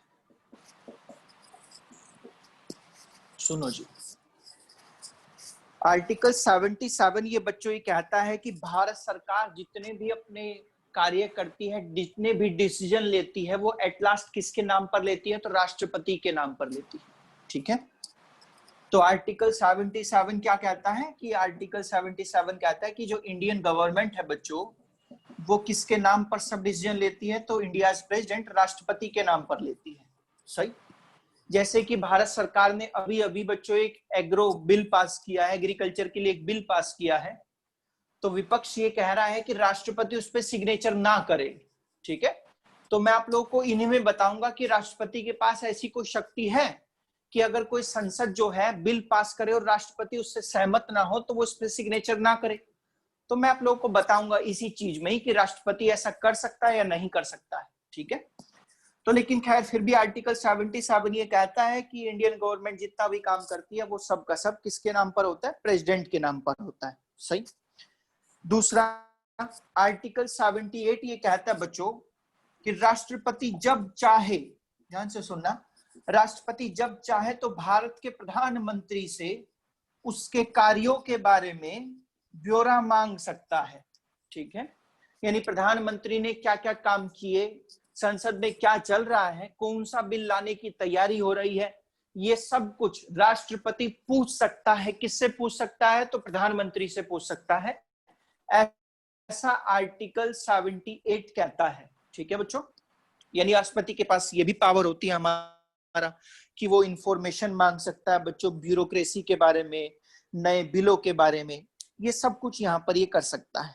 ठीक है, आप लोग सभी जानते होंगे कि जो यूटीज है हमारी, जो यूनियन टेरिटरीज हैं जिनमें लेजिस्लेटिव असेंबली नहीं है बच्चों, उन सभी यूटीज का कार्य कौन चलाता है? तो राष्ट्रपति चलाता है। ठीक है, जिनमें लेजिस्लेटिव असेंबली नहीं है, जैसे आप लोग सभी जानते हो कितनी यूटीज हैं टोटल हमारे यहाँ पर बच्चों? 9 यूटीज हैं। 9 में से 3 में लेजिस्लेटिव असेंबली है, दिल्ली, पुडुचेरी एंड जम्मू कश्मीर। इसके अलावा जितनी भी यूटीज हैं उन सब का कार्य संचालन कौन करता है बच्चों? राष्ट्रपति करता है। ठीक है, तो राष्ट्रपति के पास एक ये भी पावर हो गई कि यूटीज में भी वो कार्य करता है। साथ ही साथ में सपोज करो बच्चों एक कर्नाटक राज्य है, नाम सुना है ना आप लोगों ने? जी सर। Yes sir. और एक है तमिलनाडु। यहां से एक रिवर बह रही है, सपोज करो। अब ये दोनों स्टेट में आपस में लड़ाई हो गई। कर्नाटक कहता है कि इस रिवर का पानी मेरा है, तमिलनाडु कहता है इस रिवर का पानी मेरा है। अब ये दोनों आपस में पानी के पीछे लड़ गए, कर्नाटक और तमिलनाडु में आपस में डिस्प्यूट्स हो गए। तो बच्चों यहां पर काम आएगा आपका राष्ट्रपति। राष्ट्रपति क्या करता है बच्चों? जब भी कोई दो स्टेट के बीच में आपस में डिस्प्यूट होता है तो आपका राष्ट्रपति इंटर स्टेट काउंसिल बनाता है, अंतरराज्यीय परिषद बनाता है।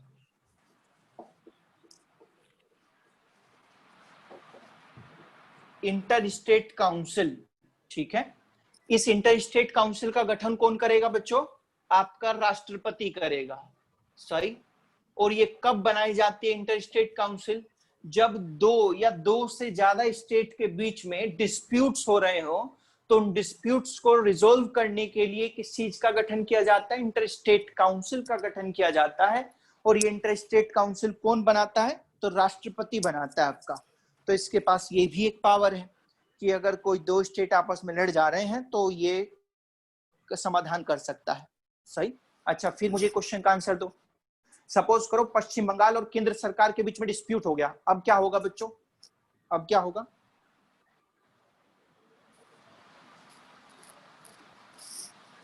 बोलो।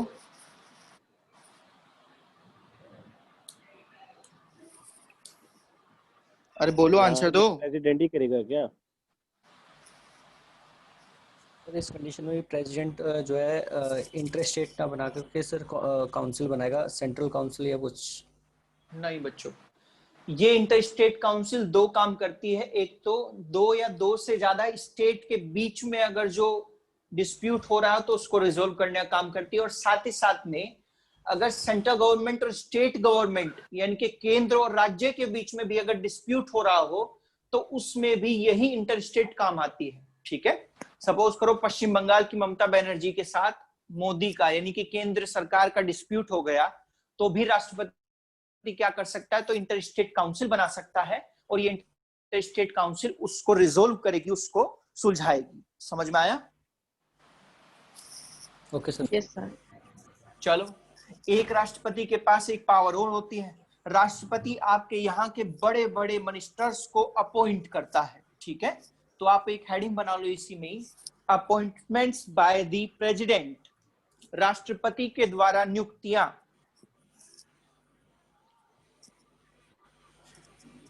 अपॉइंटमेंट्स बाय द प्रेसिडेंट, राष्ट्रपति के द्वारा नियुक्तियां।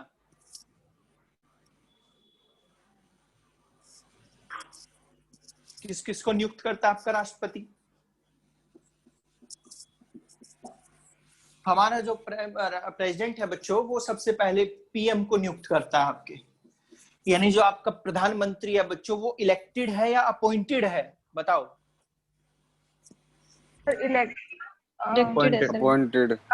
अपॉइंटेड है। ठीक है, आपका जो प्रधानमंत्री है वो अपॉइंटेड है। एंड अपॉइंटेड बाय, किसके द्वारा अपॉइंटेड है? राष्ट्रपति के द्वारा। सुनो आगे। प्रधानमंत्री आप लोगों को पता होगा, उसके यहाँ पे मिनिस्टर्स होते हैं, जैसे हमारा रक्षा मंत्री है, हमारा फाइनेंस मिनिस्टर है, उसके बाद हमारा होम मिनिस्टर है। तो इन सभी मिनिस्टर्स को, इन सभी मंत्रियों को बच्चों कौन अपॉइंट करता है? तो राष्ट्रपति अपॉइंट करता है। इसका मतलब जो हमारे मिनिस्टर्स होते हैं बच्चों, वे भी इलेक्टेड होते हैं या अपॉइंटेड होते हैं? Appointed sir. अपॉइंटेड होते हैं। अपॉइंटेड होते हैं। कौन अपॉइंट करता है? तो राष्ट्रपति अपॉइंट करता है। दूसरा बच्चों, जो राज्य के राज्यपाल होते हैं, जो राज्यों के गवर्नर्स होते हैं, उन गवर्नर्स को भी कौन अपॉइंट करता है बच्चों? राष्ट्रपति अपॉइंट करता है। ठीक है, कि फला देश, फला जगह का ये गवर्नर होगा, वहां का ये गवर्नर होगा, वहां का ये गवर्नर होगा।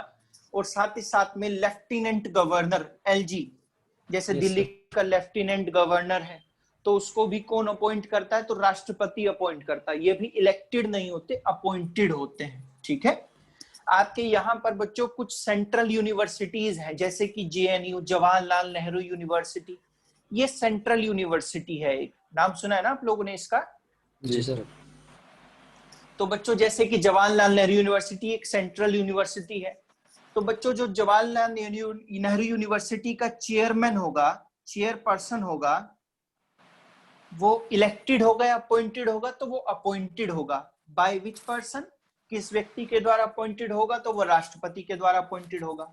तो कहाँ के चेयरपर्सन? सेंट्रल यूनिवर्सिटीज के चेयरपर्सन अपॉइंटेड होते हैं राष्ट्रपति के द्वारा, या उसके जो डीन होते हैं वो अपॉइंटेड होते हैं राष्ट्रपति के द्वारा। ठीक है, आगे आओ बच्चों, ये आप लोगों के लिए बड़ा इंपॉर्टेंट है, ऊपर लिख रहा हूं। आप लोग सभी जानते होंगे, इधर लिख देता हूं। अरे इधर का दिखाई दे रहा है ना तुम लोगों को? सर एक बार फोर्थ दोबारा रिपीट करेंगे? हाँ एक मिनट बस, पहले ये वाला बता दो फिर रिपीट करता हूँ। ये इधर का दिखाई दे रहा है कि नहीं, बताओ बस। जी सर दिख रहा है। Yes sir. सुनो, आपके यहाँ पर जो यूटीज हैं बच्चों, उसमें से 3 यूटी ऐसी हैं जहां पर लेजिस्लेटिव असेंबली अर्थात जिनका सीएम चुना जाता है ना? वो कौन सी है? दिल्ली है, दिल्ली, पुडुचेरी है, और जम्मू एंड कश्मीर है। जम्मू एंड कश्मीर। जम्मू कश्मीर तो अभी बनी है रिसेंट में, यस सर। पिछले साल ही। तो बच्चों जो दिल्ली, पुडुचेरी एंड जम्मू कश्मीर है, अर्थात ऐसी यूटी जिसमें लेजिस्लेटिव असेंबली है, उसके सीएम को भी अपॉइंट कौन करता है बच्चों? राष्ट्रपति अपॉइंट करता है। बड़ा इंपॉर्टेंट है।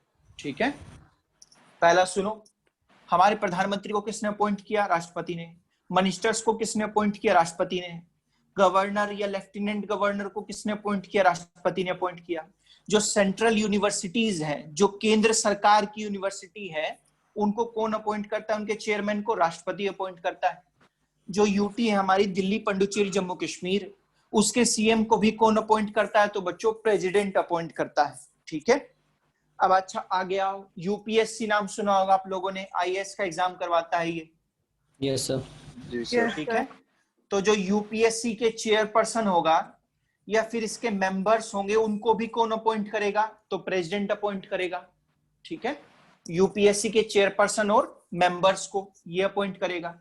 साथ ही साथ में इंटर स्टेट काउंसिल, अभी बता के आया था मैं, अरे बोलो यस कि नो? Yes sir. इस इंटर स्टेट काउंसिल को भी कौन बनाएगा बच्चों? राष्ट्रपति बनाता है सर। राष्ट्रपति बनाएगा। भारत का पहला लोकपाल, नाम सुना है तुम लोगों ने इसका? पिनाकी चंद्र घोष। पीसी घोष, पिनाक चंद्र घोष, ये भारत के पहले लोकपाल बने। ठीक है, तो जो लोकपाल होंगे बच्चों या फिर लोकपाल के मेंबर्स होंगे, उनको भी कौन अपॉइंट करेगा? तो उनको भी प्रेसिडेंट अपॉइंट करेगा, राष्ट्रपति अपॉइंट करता है। ठीक है, तो तुम लोगों ने देखा कितने मेंबर्स को ये अपॉइंट कर सकता है? सर इंटर स्टेट वाला क्या बताया आपने? इंटर स्टेट काउंसिल कौन लाता है? तो राष्ट्रपति लाता है।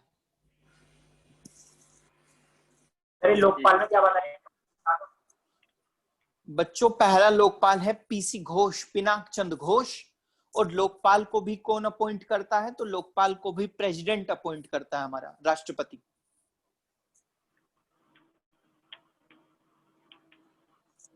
सर ये यूनिवर्सिटीज का क्या बताया था आपने? Chairman of central university? हाँ जी, सेंट्रल, स्टेट यूनिवर्सिटी नहीं बेटा, सेंट्रल यूनिवर्सिटी।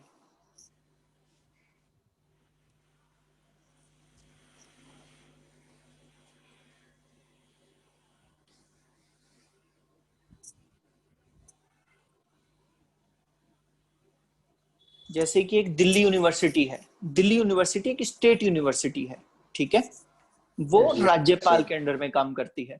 लेकिन जेएनयू या ओपन हो गया जैसे, तो ये सब सेंट्रल गवर्नमेंट की यूनिवर्सिटी है, ठीक है। जो इसके चेयरमैन होंगे, जो वीसी होंगे इनमें, वो सब कौन अपॉइंट करेगा? वो प्रेसिडेंट अपॉइंट करेगा।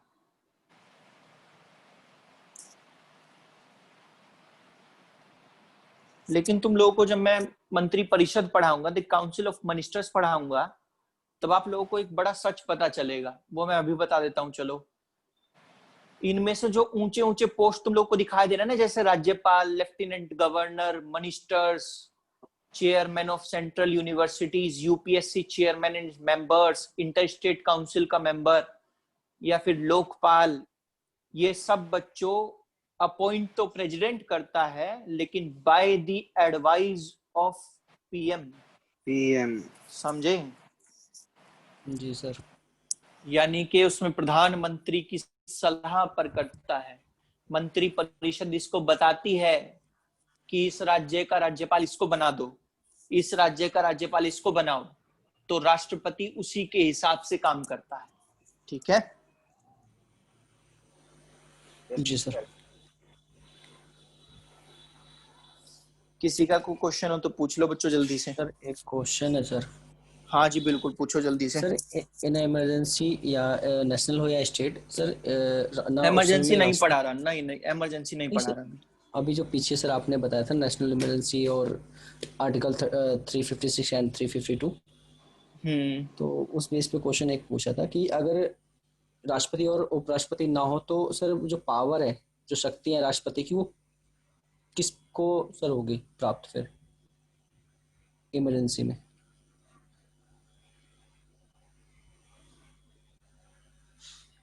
सर आपकी आवाज नहीं आ रही। बच्चे राष्ट्रपति भी ना हो और कौन ना हो? उपराष्ट्रपति भी ना हो, तो सर जो इमरजेंसी है तो जो पावर है राष्ट्रपति की वो किनको प्राप्त होगी सर? बच्चों अगर राष्ट्रपति भी नहीं है आपका, तो मैं जब आपको उपराष्ट्रपति बताऊंगा तो और ज्यादा क्लियर हो जाएगा। वैसे इतना सुन लो आप लोग, उपराष्ट्रपति में कहा जाता है कि उपराष्ट्रपति का जब टेन्योर पूरा भी नहीं होगा, उससे पहले दूसरे उपराष्ट्रपति को चुन लिया जाएगा। मतलब आपको अपने उपराष्ट्रपति की पोस्ट को वैकेंट नहीं होने देना है। सर इन केस अगर दोनों नहीं है तो मैं पूछ रहा हूं सर, अगर दोनों नहीं है तो उसका कार्यभार कुछ टाइम तक सीजीआई संभाल सकता है, कुछ टाइम तक बस।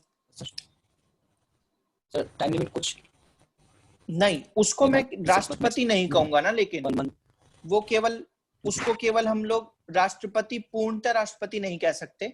उसके पास इतनी पावर्स नहीं होती जितनी मैं आप लोगों को बता रहा हूँ, ठीक है? जी sir, thank you sir. Sir ये जो आपने राष्ट्रपति क्या बता दिया, इकोनॉमिक पावर मतलब क्या? दोबारा बोलो।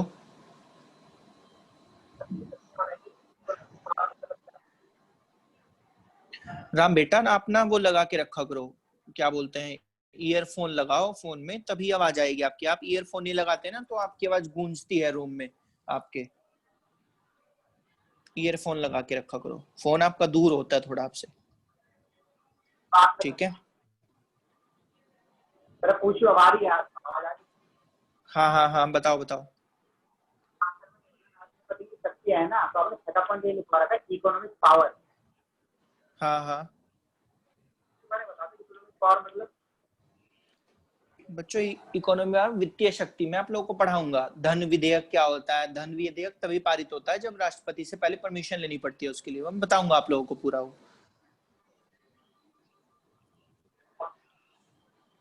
कुछ एक्ट्स आप अगर खर्चा करना आप लोगों को निधि से, भारत के खजाने से खर्चा करना पड़ता है अगर आपको सरकार को, तो राष्ट्रपति से पहले परमिशन लेनी पड़ती है कि हम ये खर्चा करें या नहीं करें, उसको संसद में हम लाए नहीं लाए, तो राष्ट्रपति उसके लिए पहले परमिशन देता है गवर्नमेंट को।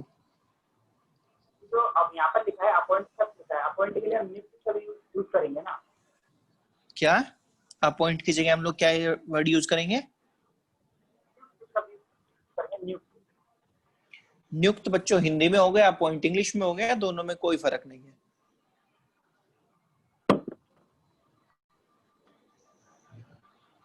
चलो बच्चों, मैं क्वेश्चन कुछ पूछ रहा हूँ, फिर उसके बाद छुट्टी करूंगा। आप लोग मुझे बताओगे, राष्ट्रपति अपने त्याग पत्र उपराष्ट्रपति को देता है, लेकिन सबसे पहली सूचना किसको देता है? मुस्कान जी बताएंगी, जल्दी से बताओ। मुस्कान, आंसर दो इस क्वेश्चन का।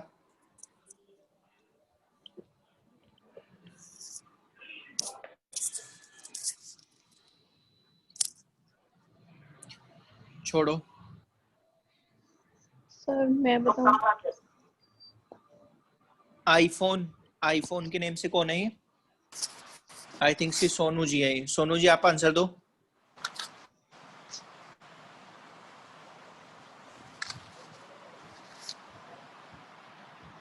अक्षत जोशी आप आंसर दो। अक्षत जोशी आप आंसर सर दो इस बात का। क्वेश्चन क्या था सर? क्वेश्चन क्या था? क्वेश्चन ये था बच्चे कि जो राष्ट्रपति होगा वो अपना रेजिग्नेशन लेटर देगा उपराष्ट्रपति को, लेकिन उपराष्ट्रपति इसकी सबसे पहली इंफॉर्मेशन किसे देता है? सीजीआई को शायद। सर ये सबसे पहले लोकसभा में देगा। लोकसभा अध्यक्ष को। सबसे पहले बच्चे लोकसभा अध्यक्ष को देगा। ठीक है। अक्षय अक्षय अक्षय अक्षय बताएंगे क्वेश्चन का आंसर। जो इम्पीचमेंट होता है। सर हाँ जी सर बोलिए। हाँ, जो इम्पीचमेंट होता है वो इम्पीचमेंट का प्रोसीजर हम पहले कहाँ लेकर आएंगे? सर ए महाभियोग ऑप्शन ना? है लोकसभा, हाँ महाभियोग। ए सर ऑप्शन है लोकसभा। आपका लोकसभा, बी ऑप्शन है लोकसभा आपका राज्यसभा, सी ऑप्शन है आपका दोनों हाउस में से किसी भी हाउस में, या डी ऑप्शन है किसी भी हाउस में नहीं लेकर आ सकते। बताओ इसका सर आंसर। किसी भी हाउस में ले जा सकते हैं सर, चाहे लोकसभा चाहे राज्यसभा, बट वहां पर ही होना चाहिए एक बस चौथाई बस बस बस बंदों बस को। बस बस ठीक है ठीक है ठीक है, मैंने केवल ये पूछा था। ठीक है, ओके सही है। आगे चलो बच्चों। आसिफ, आसिफ जी सर, जी सर। आसिफ जी आप बताएंगे मुझे कि इम्पीचमेंट लाने से कितने दिन पहले प्रेसिडेंट को इसके बारे में इंफॉर्मेशन देनी पड़ती है, या जिसके खिलाफ। हाँ बहुत से। चलिए ज्योति सिंह जी आंसर देंगी। ज्योति सिंह, ज्योति सिंह, ज्योति सिंह। Yes sir. ये कौन था? ज्योति मैम होंगे सर, शायद उन्हीं के आवाज लगे।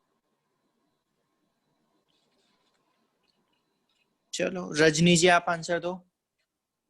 रजनी जी सर। आप आंसर दोगे कि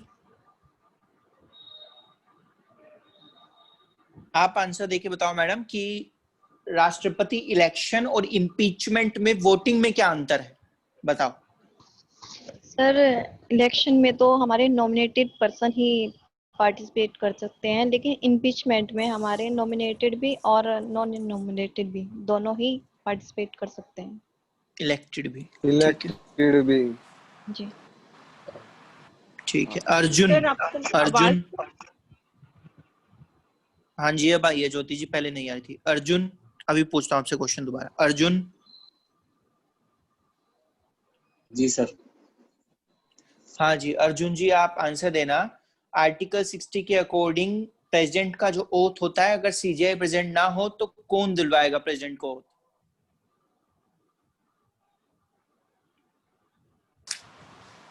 सुप्रीम कोर्ट। सर भारत का मुख्य न्यायाधीश।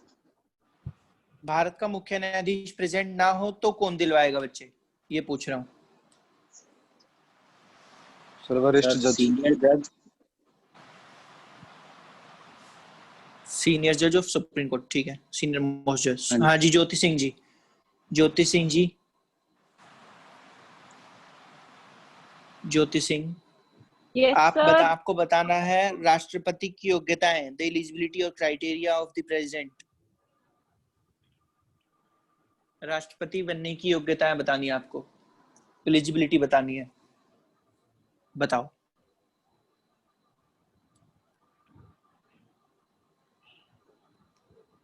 सर मेरी आवाज आ रही है आपको? हाँ जी बिल्कुल आ रही है, बताइए।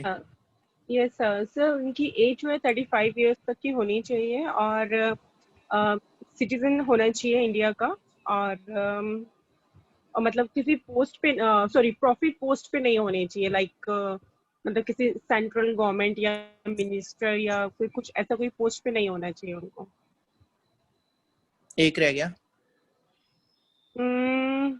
एक सर क्या था, लोकसभा के पता नहीं कुछ ऐसे बताया था सर। लोकसभा के मेंबर बनने का क्राइटेरिया होना चाहिए उनका। क्राइटेरिया 25। हाँ यस यस। ठीक है, अब आंसर देंगे मेरे को कौन? ये राष्ट्रपति कौन है? ये राष्ट्रपति लिखा है क्या इन्होंने? ये कौन है बच्चे? प्रवीण। अच्छा प्रवीण जी। हाँ आंसर तो प्रवीण आप कि आपको मैंने बताया था कि आर्टिकल 55 में एक फॉर्मूला हम यूज करते हैं कि राज्य की कुल जनसंख्या, तो राष्ट्रपति इलेक्शन में जब राज्य की कुल जनसंख्या ली जाती है तो उसका आधार वर्ष किसको माना गया है? Sir total population of the state. आधार वर्ष बेस ईयर किसको माना गया? कौन से ईयर को माना गया है? Base year sir 1971। ठीक है, ज्योति जी आंसर देंगी? ज्योति जी आंसर देंगी? Jyoti ji. Yes sir. Madam इसको कब तक चेंज नहीं किया जा सकता इस बेस ईयर को? 2026। 2026 तक। बहुत बढ़िया। प्रियंका यादव आंसर देंगी? प्रियंका यादव। Yes sir. क्या पूछूं आपसे? भारत के संविधान का सबसे छोटा आर्टिकल बताओ। Sir article 52। ये बच्चों हमारे संविधान के थोड़े से आर्टिकल्स थे राष्ट्रपति के बारे में। अगली क्लास में आऊंगा तो होप सो आप लोगों को शायद इमरजेंसी पावर करवाऊं। ठीक है, हम लोग अपनी विधायी शक्तियां छोटी सी हैं उनको पूरा करेंगे, न्यायिक शक्तियां सबको पूरा करेंगे हम लोग, जुडिशरी पावर वगैरह वगैरह को, और उसके बाद हम लोग आपातकालीन शक्तियों को पढ़ेंगे। ठीक है, तो बच्चों आज के लिए इतना ही। Thank you class and have a nice day. किसी और क्वेश्चन हो तो जल्दी से पूछ लो, डाउट हो किसी को कुछ भी। जी आज की वीडियो का लिंक चाहिए सर, स्टार्टिंग में मेरे 10 मिनट की क्लास रह गई है। बच्चे अनुराग सर से संपर्क करें इस बारे में। Okay sir okay. Sir article की फर्स्ट क्लास मैंने अटेंड नहीं करी। बच्चे अनुराग सर से कांटेक्ट करें, वे आपको दे देंगे इसका लिंक। ठीक है सर आज की क्लास मेरी भी छूट गई है बीच में। बच्चे अनुराग सर से कांटेक्ट करें, वो आपको इसका लिंक सेंड करेंगे। टाइम टेबल के बारे में बताया आपने? किसके बारे में नहीं बताया मैंने? राम मैंने तुमको इतनी बार बोला लीड लगाओ भैया, ईयरफोन लगाया करो अपने, अच्छे से आवाज सुनाई देती है आपकी। समझ में नहीं आता आप बोल क्या रहे हो? अभी तक तो मुझे समझ में ही नहीं आया। नहीं सर ठीक है, कल ही बोलूंगा। नहीं बोल लो तो बोल लो, अब ठीक आ रही, बोलो। सर आपने टाइम टेबल के बारे में नहीं बताया। टाइम टेबल के बारे में बेटे बिल्कुल सबसे पहले ही बताया था मैंने आपको कि फर्स्ट डे मंडे को मेरी जीएस की क्लास होगी, फिर उसके बाद मैथ्स की क्लास होगी, फिर उससे अगले दिन जीएस की क्लास होगी, फिर उससे अगले दिन रीजनिंग की क्लास होगी, फिर उससे अगले दिन जीएस की क्लास होगी, फिर उससे अगले दिन मैथ्स की क्लास होगी, फिर संडे आ जाएगा। इस तरह से चला था हम लोग। ठीक है ओके सर। बस बच्चों और तो कुछ नहीं पूछना आप लोगों को। So thank you class and have a nice day. Sir